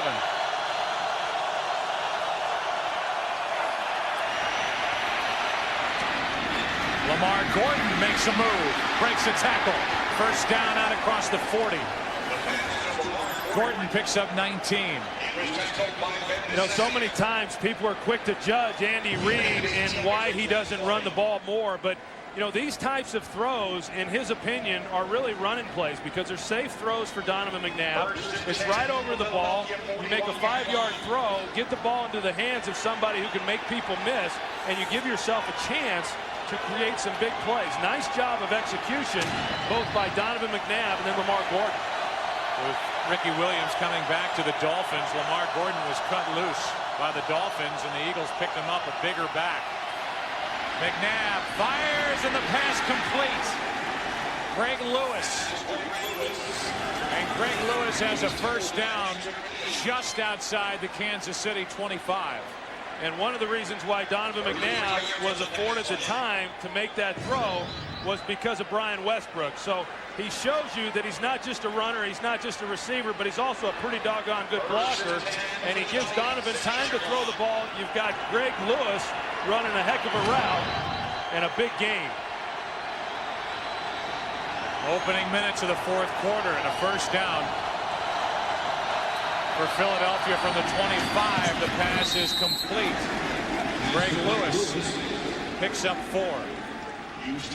You know, Greg Lewis, you go back to last year, and he really started coming on at the end of the season. And I know even going back to his rookie year, you know, in talking with Mike Quick, former wide receiver for the Philadelphia Eagles, he was always very impressed with Greg Lewis and his ability to run routes and getting in and out of his breaks. And I know Donovan McNabb likes him a lot, and now he's the number 2 receiver who's taken the place of Todd Pinkston when he got hurt. Second down and 5. McNabb throws high and incomplete to Steven Spock. Derek Johnson, the rookie linebacker, on the coverage. And that'll bring up 3rd and 5. Joe, you talk about Brian Westbrook as far as him not being real involved in the game plan today. Here he is running down the field trying to run the post route. He had a chance if Donovan had seen him, but you know, I tend to think that because of Westbrook and his abilities, a lot of the reasons why we're seeing Greg Lewis and Terrell Owens open like they are, I think a lot of that has to do with a lot of the focus on Brian Westbrook. 3rd down and 5. Pass is dropped. Incomplete for Lewis. Had it in his hands and lost it. And that's a big drop because they pick up the first down if he's able to bring that in. And now we go back to the situation that has been haunting Eagle fans for the last several weeks. They've got to try to kick a field goal.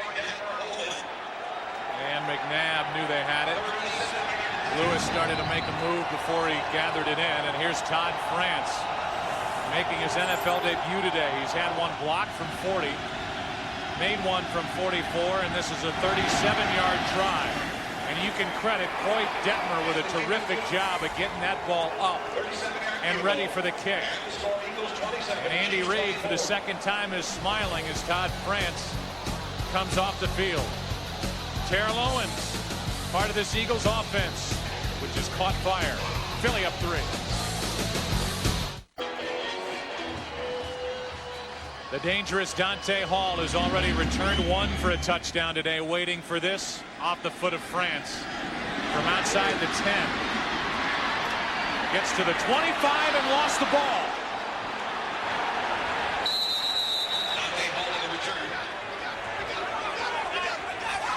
And Philadelphia has it.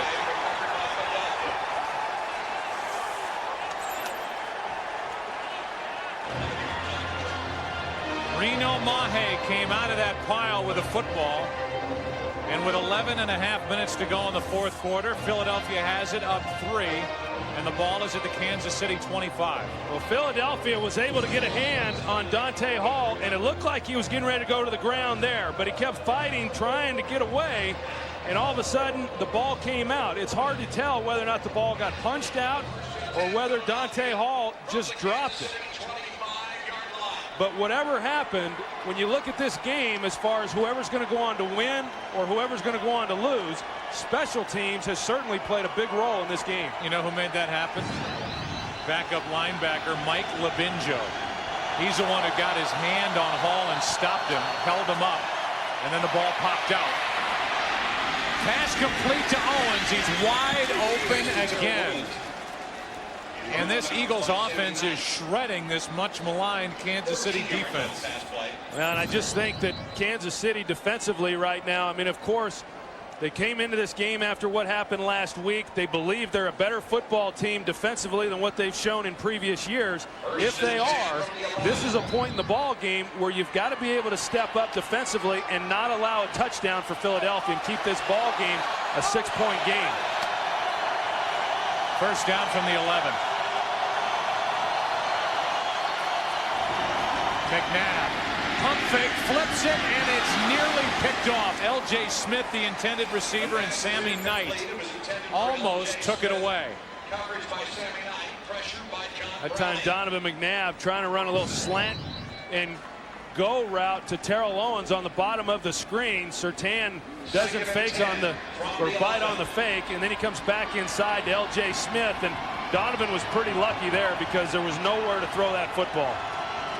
This Kansas City defense ranked 31st in the NFL last year, 27th coming into this game, but they had looked much better the first 2 weeks until Denver last Monday night.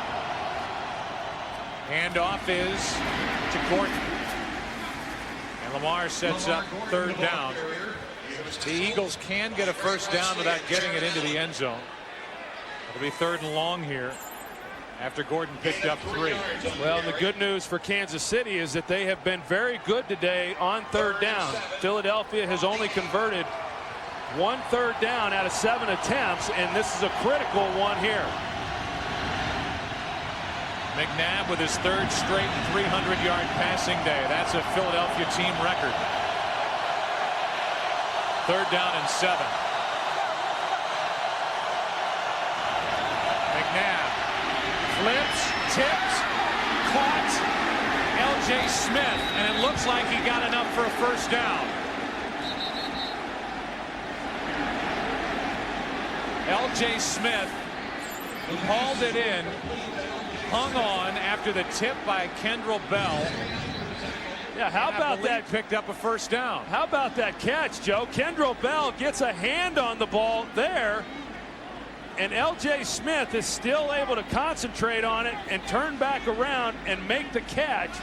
And now did he have possession going to the ground? I believe it's a catch, and his knee was down, but it's going to be interesting as Kansas City will challenge this.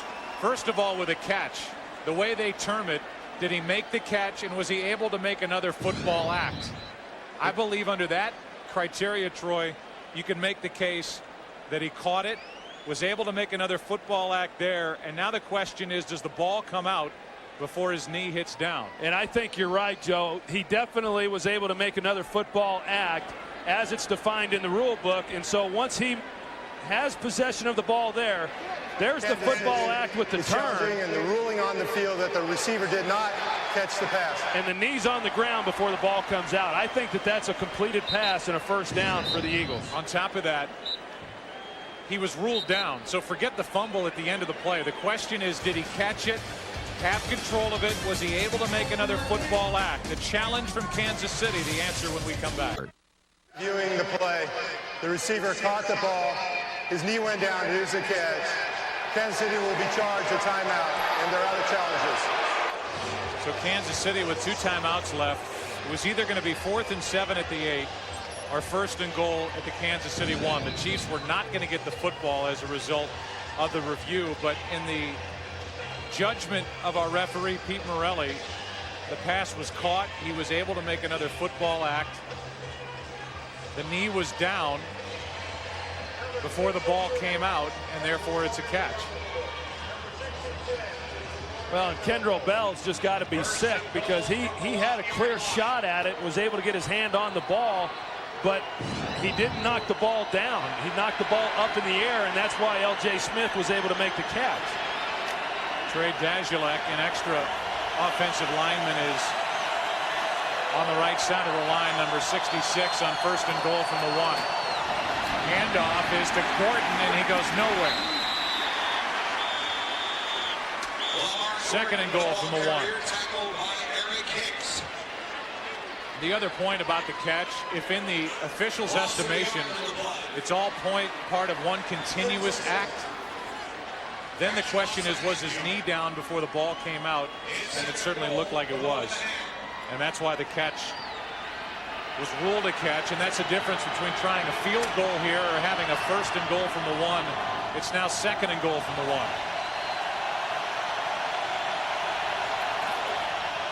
Play action. McNabb gets out of trouble and flips for the touchdown to Smith. And McNabb showing great feet, good agility, bad groin at all to avoid trouble, and able to get that pass away to L.J. Smith, who has his 2nd touchdown of the year. Well, 1st or 2nd down is the best down here to run play action, and they do it here on 2nd, but pretty good protection there as far as giving Donovan just a little bit of time, and it's hard on the defense when you do run play action down here because you got to play the run if you're going to stop it, but L.J. Smith gets out to the corner. France hits the extra point,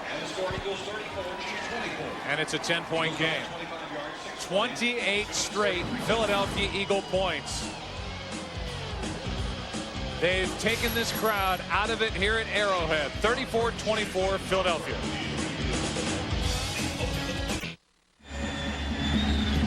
Todd France kicks it away. It's a short kick. It's Dante Hall from about the 7. Can he inject some life into the Kansas City Chiefs? He gets it out to the 26.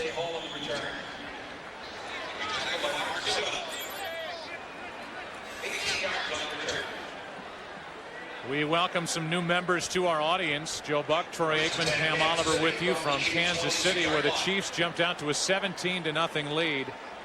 And clearly the turning point in the game. It was 24-6 toward the end of the first half when Larry Johnson could not handle the handoff from Trent Green. Rayburn recovered for Philadelphia, and since then the Philadelphia Eagles have scored 28 unanswered points. Larry Johnson hangs on to the ball here, picks up 3, but this crowd, with the Chiefs down by 10, wants to see them put it up. Well, it's a 2-score game, so yeah, they're definitely going to have to be able to get down the field and create some big plays, and then defensively they've got to be able to shut Philadelphia, and there's no question that which we just showed as far as the fumble by Larry Johnson before the first half ended is the big play. I mean, you allow a team that had been struggling to get right back into it prior to the half. 2nd down and 7. Quick throw, and Trotter knocks it down. Here are the Chiefs, who might suffer their biggest collapse in their franchise history today. Looking at the AFC West, Denver won today. They're now 3-1. San Diego just dismantled New England. They're 2-2. Kansas City on its way to a 2-2 record unless they rally, and they're faced with a 3rd and 7.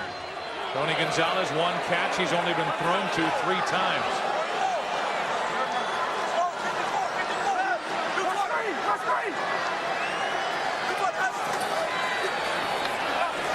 Green steps up and hits Hall. Penalty flag on the play in the secondary.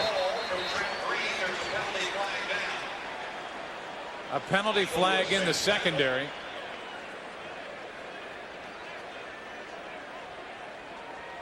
It's a 22-yard completion to Dante Hall. There is no penalty on the play. 1st down, Kansas City. So the 22-yard play will stand. And Trent Green, he talked to us the other day and said that Dante Hall, he's a terrific talent. He's got great speed. The problem is he's just a little guy, and so he's very difficult to try to get the ball to because he feels like the ball's got to be perfectly thrown. A better throw there, and they get more out of that play. On 1st down, Green pulls it back in and goes down.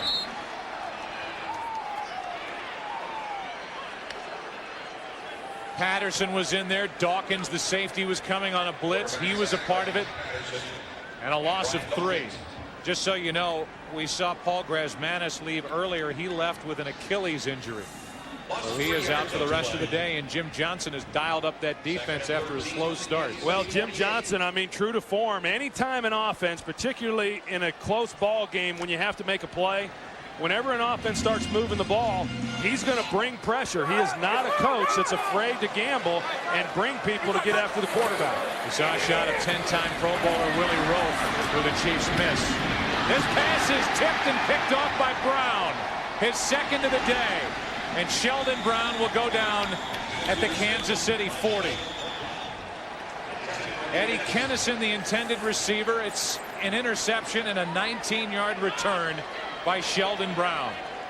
Well, when you get behind and you're trying to get back into a game against a defense like the Philadelphia Eagles, it is extremely difficult. They've got as good a secondary as there is in football, and this ball by Trent Green gets it to the outside, and the ball just gets popped up. I mean, Eddie Kennison trying to make a play. Sheldon Brown there able to make the interception, but you just don't want to find yourself down 10 late in the fourth quarter and being forced to throw the football. If you go back to early in this game when Kansas City had their most success, it was because they were able to be balanced. You can't be that when you're down 2 scores. That is the 4th Kansas City turnover. Rod Hood was a part of that play, trying to make up for a terrible first half. The only thing the Chiefs defense can hang their hat on at the end of the day to this point is that for the most part they've shut down Brian Westbrook, one of the big weapons in the NFL. Yeah, but I don't think they're real excited about that based on the outcome of this game, at least up to this point. I'm just throwing a bouquet out there. I'm saying here's what they can hang their hat on a otherwise miserable defensive collapse. Well, it has been tough. There's no question. And you know, last week it was the running game of Denver's, and then this week it's the passing of the Philadelphia Eagles. And so they've got to bye next week, and they're certainly going to have to readdress just what they are going to hang their hat on, Joe, because they haven't played particularly well, at least here in the last couple of weeks. They played well the first 2 games. Not good on Monday night in Denver, and again here today against the Eagles.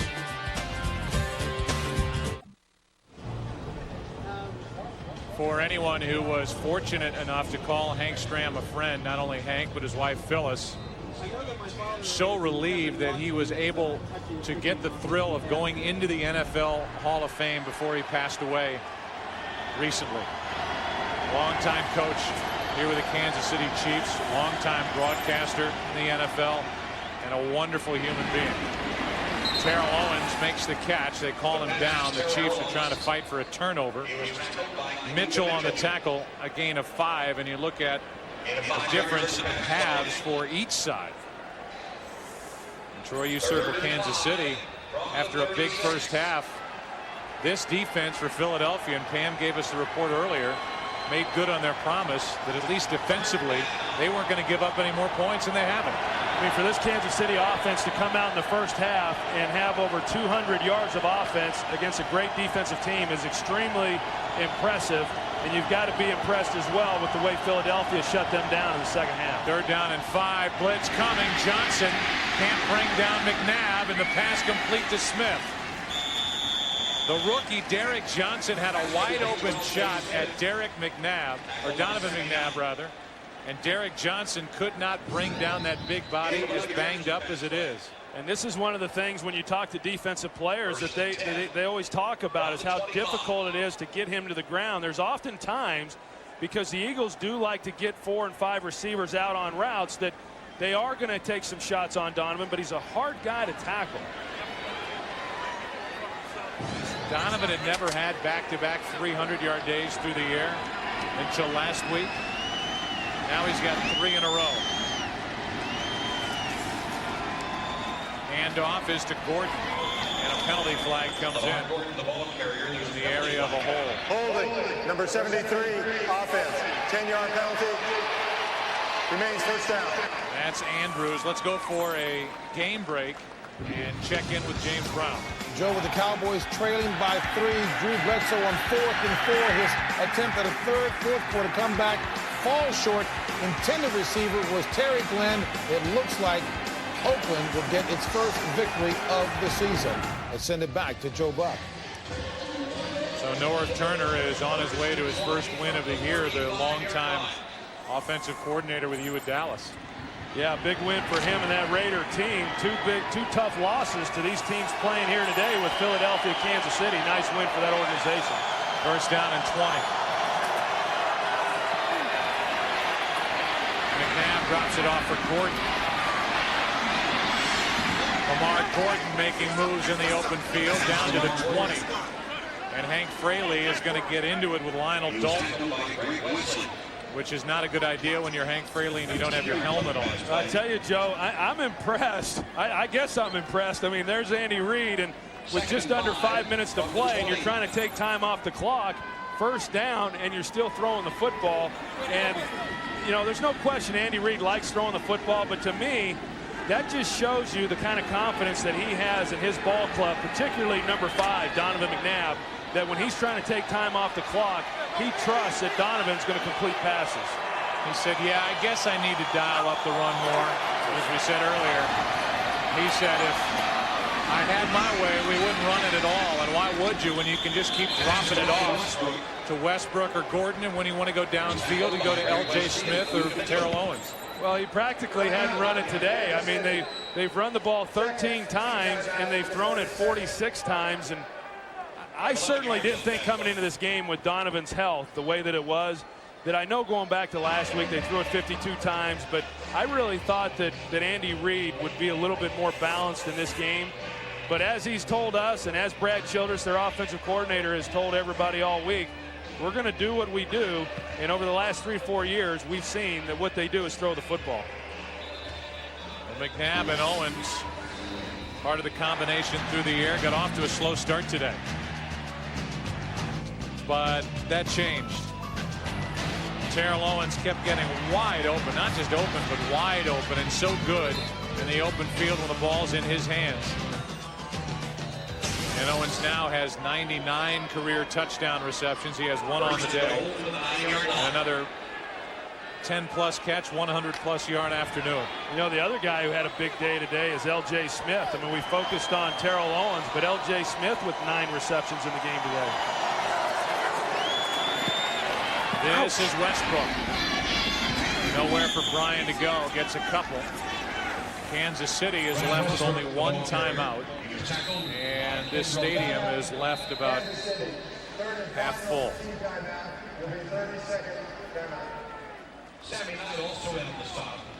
It is a complete wrap-up after our game on the OT.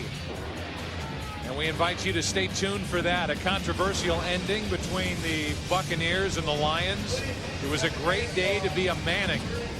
JB, Terry, Howie, and Jimmy will explain right after this game on the OT from the Fox Television Center. Kansas City spent their final timeout. And as a little tease for what these two guys did, the brothers Manning, Peyton, 20 of 27, 4 touchdowns. 4 touchdowns for Eli Manning. No interceptions, great quarterback ratings, and I guess the most important thing is 2 victories. The Giants are off to that very good start.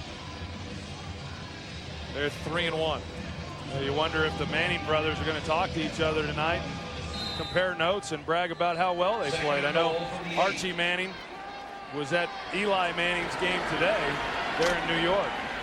Those are the undefeated teams that are left.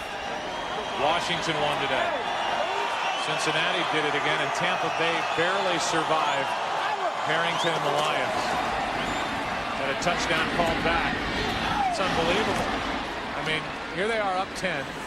3.5 minutes to go. No timeouts left for Kansas City, and they're still throwing the ball. And you've got one of the best defenses in football on your team, and so if you're not able to at least get first downs and get a touchdown and you're forced to kick a field goal, I mean, it's not like you don't have a great defense that's going to play well anyway. 3rd and goal from the 8-yard line.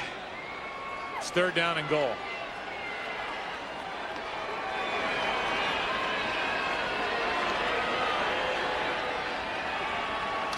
Third down. We welcome a new portion of our audience. 3.5 minutes left. A tremendous comeback by the Eagles today. And look at Donovan McNabb fighting to keep the play alive.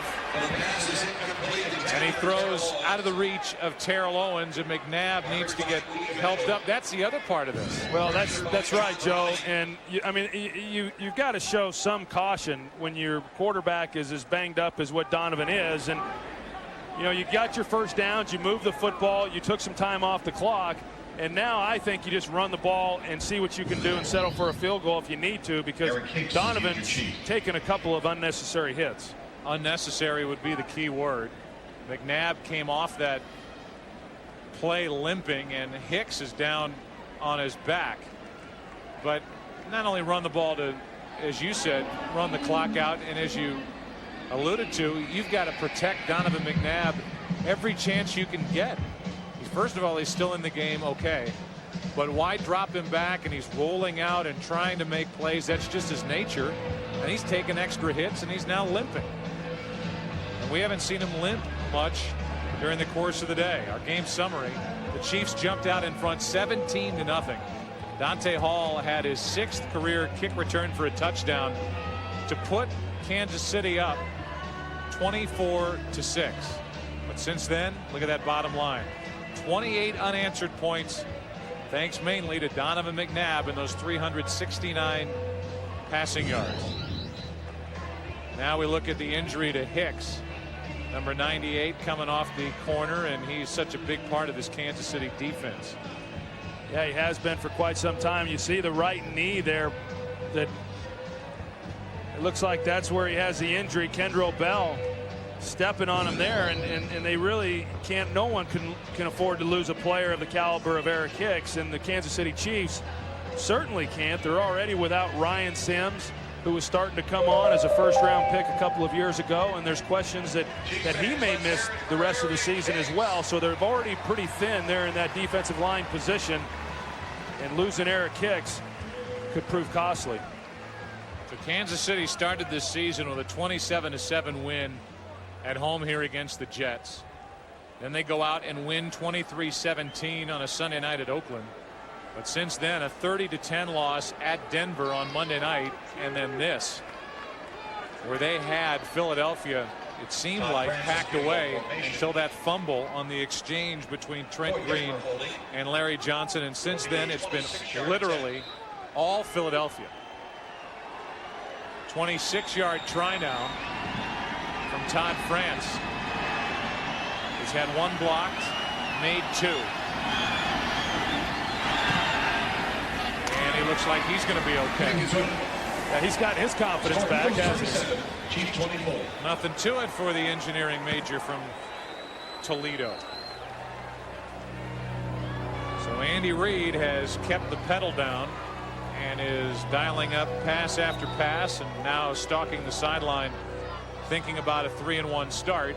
And with all that's gone on, if we started the second half talking about Donovan McNabb, I think with all that his body has gone through and everything that happened during the offseason and training camp, how do you come out of this game and talk about anybody, at least any individual, other than Donovan McNabb? Yeah, I don't know how you can, Joe. I mean, for the injuries that he's overcome, and certainly, you know, they're well documented and people have talked an awful lot about it, but even putting that aside, I mean, this is a young man who comes out every week and plays very hard. He represents this organization very well, and the start that he's gotten off to here this season is extremely impressive. I think you've got to like the way the entire Philadelphia Eagle organization, coming off that difficult loss in the opener against Atlanta, and the way that they've been able to rebound and then string these 3 wins together. Yeah, you talk about the bigger picture in the organization. We said it last year during the Super Bowl.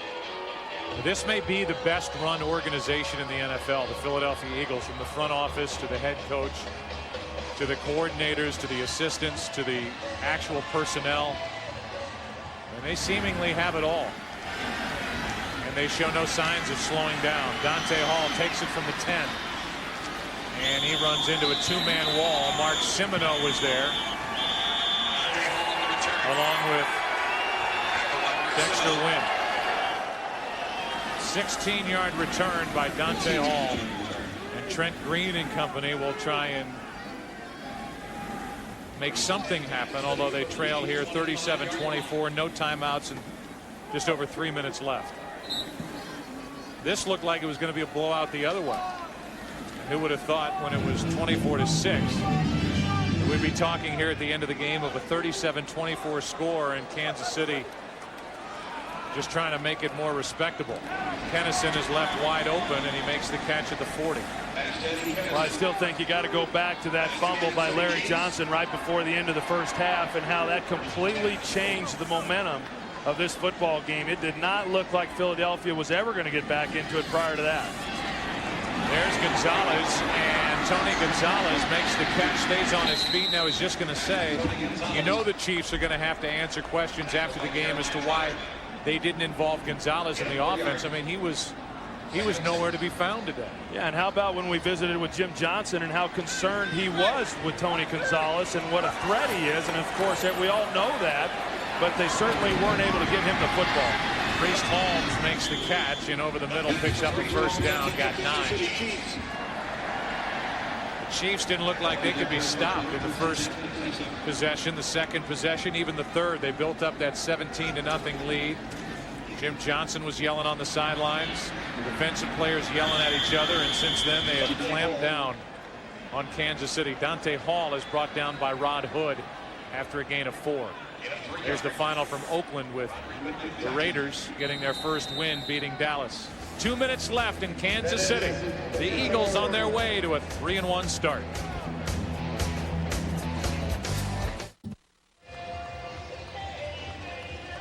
The three of us plus many more are with you from Kansas City. Welcome in a new audience, 37-24, and the score by quarter is significant. If you're just joining us, Kansas City built a 17-0 lead, 24-6, and since then it has been all Philadelphia. Trent Green throws, it's tipped, and 2 Eagles had a shot at the interception. The last one was Dawkins. Before Dawkins, Ware.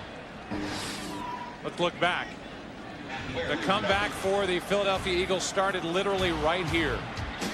Close to the end of the first half, the Eagles came down and got the touchdown throw to Terrell Owens to tighten it up a bit. Bartram with a touchdown catch, L.J. Smith with another. And the Eagles have rolled to a 37-24 lead.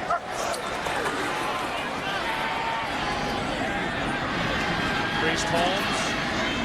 Alito Shepard brings him down before he gets a first down, and there's a flag on the play. To say it again, the Chiefs have never lost a game in which they've led by more than 17. Illegal block in the back. Number 54, offense, 10-yard penalty, still third down.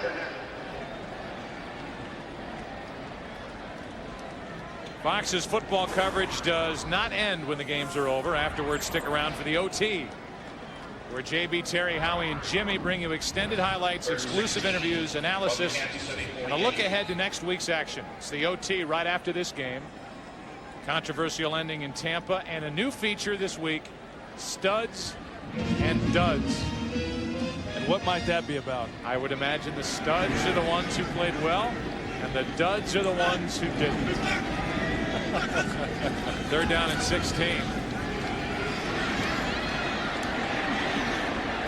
Bo Richter with a catch in the open field and out of bounds at the 15-yard line. Minute 38 remaining. Well, and that was a pretty big pickup right there, because the Kansas City Chiefs, they don't have any timeouts, but yet if they're able to get a quick score here, obviously they come back with an onside kick and a chance to get the ball and potentially still win this game. This game's a long way from being over.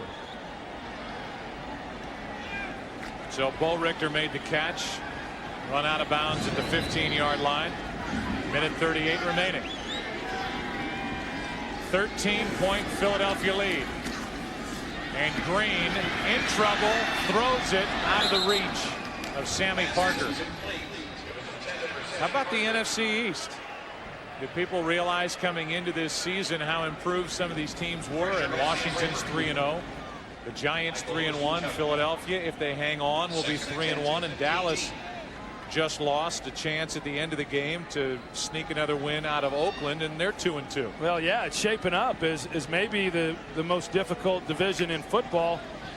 When you look at this, and the teams that everyone thought were going to be better, Washington, the Giants, and Dallas certainly are. And I don't think they've gotten to the level of Philadelphia, but they have gained ground.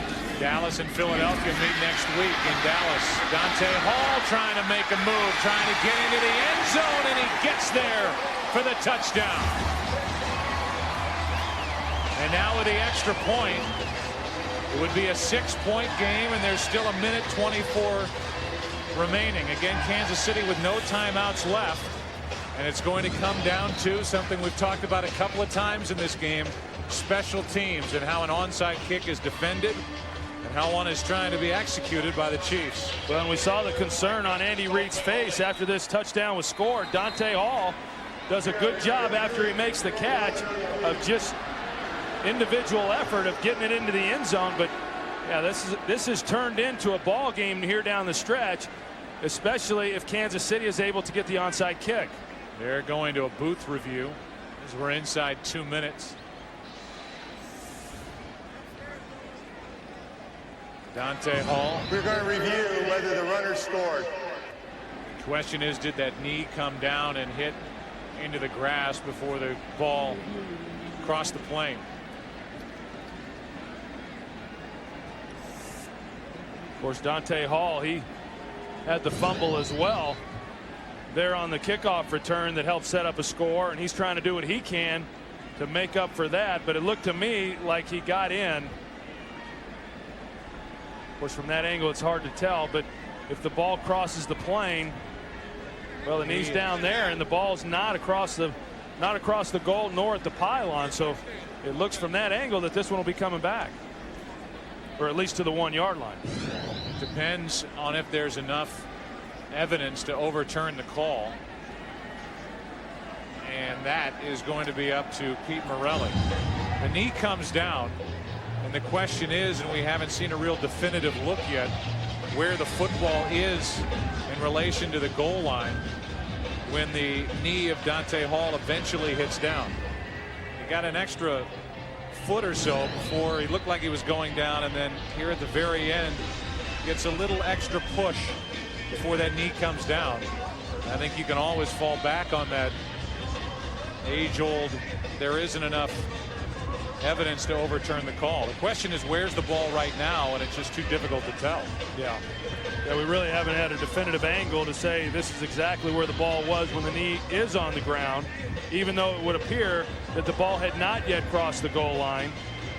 Looks like right there is when the ball finally reaches that moment, but his knee had long been on the ground. Here's a good look down the goal line. The knee is down there.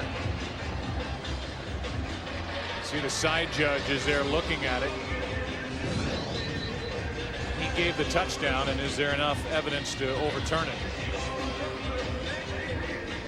Remember, the extra point is coming if they keep the touchdown, and when that happens, Kansas City makes it a 6-point game. This Philadelphia defense, which had been swarming, backed off, let that big completion happen with Bo Richter down the field, and that has set up some tense moments here for the Eagles and their fans down the stretch. Ruling on the field stands. So it is a touchdown. I just don't think there was enough evidence to overturn the call. And so now the extra point from Lawrence Tynes to make it a 6-point game. But his biggest kick will be the onside kick.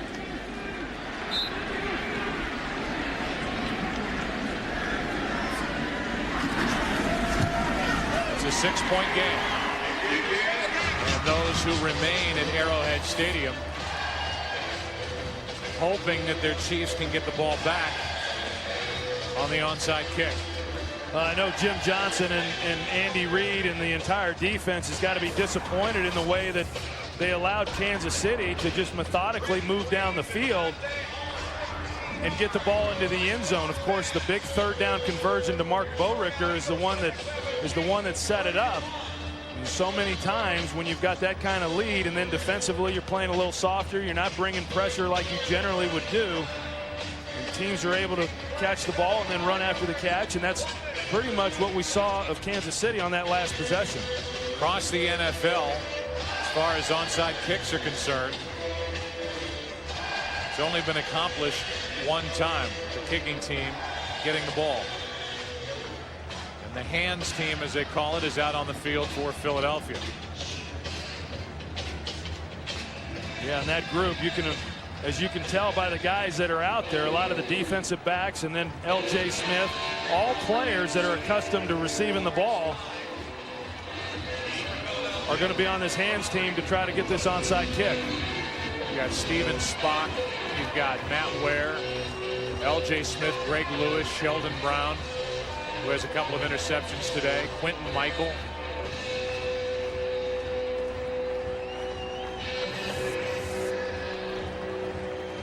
And only one player deep, Rod Hood for Philadelphia. And a timeout is going to be called by Philadelphia. Second timeout used by Andy Reid. He wanted to see which direction the Chiefs were going to go. Fox tonight kicks off with The Simpsons, followed by a new episode of The War at Home. Family Guy and American Dad. It all starts tonight at 8 Eastern, 7 Central, right here on Fox. There's John Harbaugh, who is the special teams coordinator for Andy Reid. Yeah, he's one of the better special team coaches in the National Football League. He's done a great job with the special teams units here in Philadelphia for a number of years, and a good strategy on his part, wanting to see exactly how Kansas City was going to set up the onside kick. Now they call timeout. They make the necessary adjustments. Now the question is Kansas City going to come out and do something a little bit different? There would certainly be enough time left on the clock. Kansas City, if they get it back, to go down the field. They have no timeouts remaining. And the kickoff is right into the gut of Mahe, and Philadelphia will take over. There are no penalty flags on the field, and the Eagles now can run out the clock. So it got a little closer than the Eagles would have liked, but that kick by Tynes went up into the air. It didn't get that second bounce, and it went right into the gut of Mahe. And when you talk about John Harbaugh and the job that he does with his special teams unit, look what Reno Mahe does after he catches this ball. He immediately runs out of bounds to the sidelines and doesn't want to take any chances of anybody knocking the ball out of his hands and giving the ball back to Kansas City. And you know, that's taking care of the little things. And when you're going to win consistently, and if you're going to win as consistently as what the Eagles have over the years, you're going to pay attention to those little things that occur that allow you to win games late in games. So now with 1:23 left, Donovan McNabb will take a knee. The Eagles will start 3-1. The Chiefs, after a 2-0 start, are back to a 500 club. They have an off week coming, and then Kansas City will host Washington. Meanwhile, Philadelphia will go to Dallas, our late game next Sunday, and after that they have a bye week when they can finally rest the body of Donovan McNabb. The OT is coming up right at the conclusion of our game here in Kansas City. We have highlights, sound from the locker rooms, the controversial ending in Tampa Bay.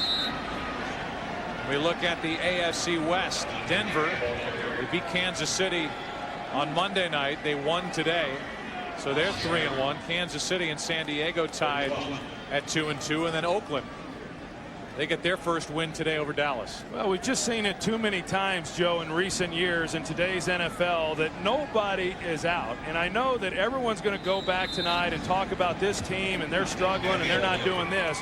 But there's not a team in the league right now that's out of contention and should give up on the year. Time runs out on this one in Kansas City, and an exhale on the part of Andy Reid. We'll take a break and come back with more from Arrowhead after this.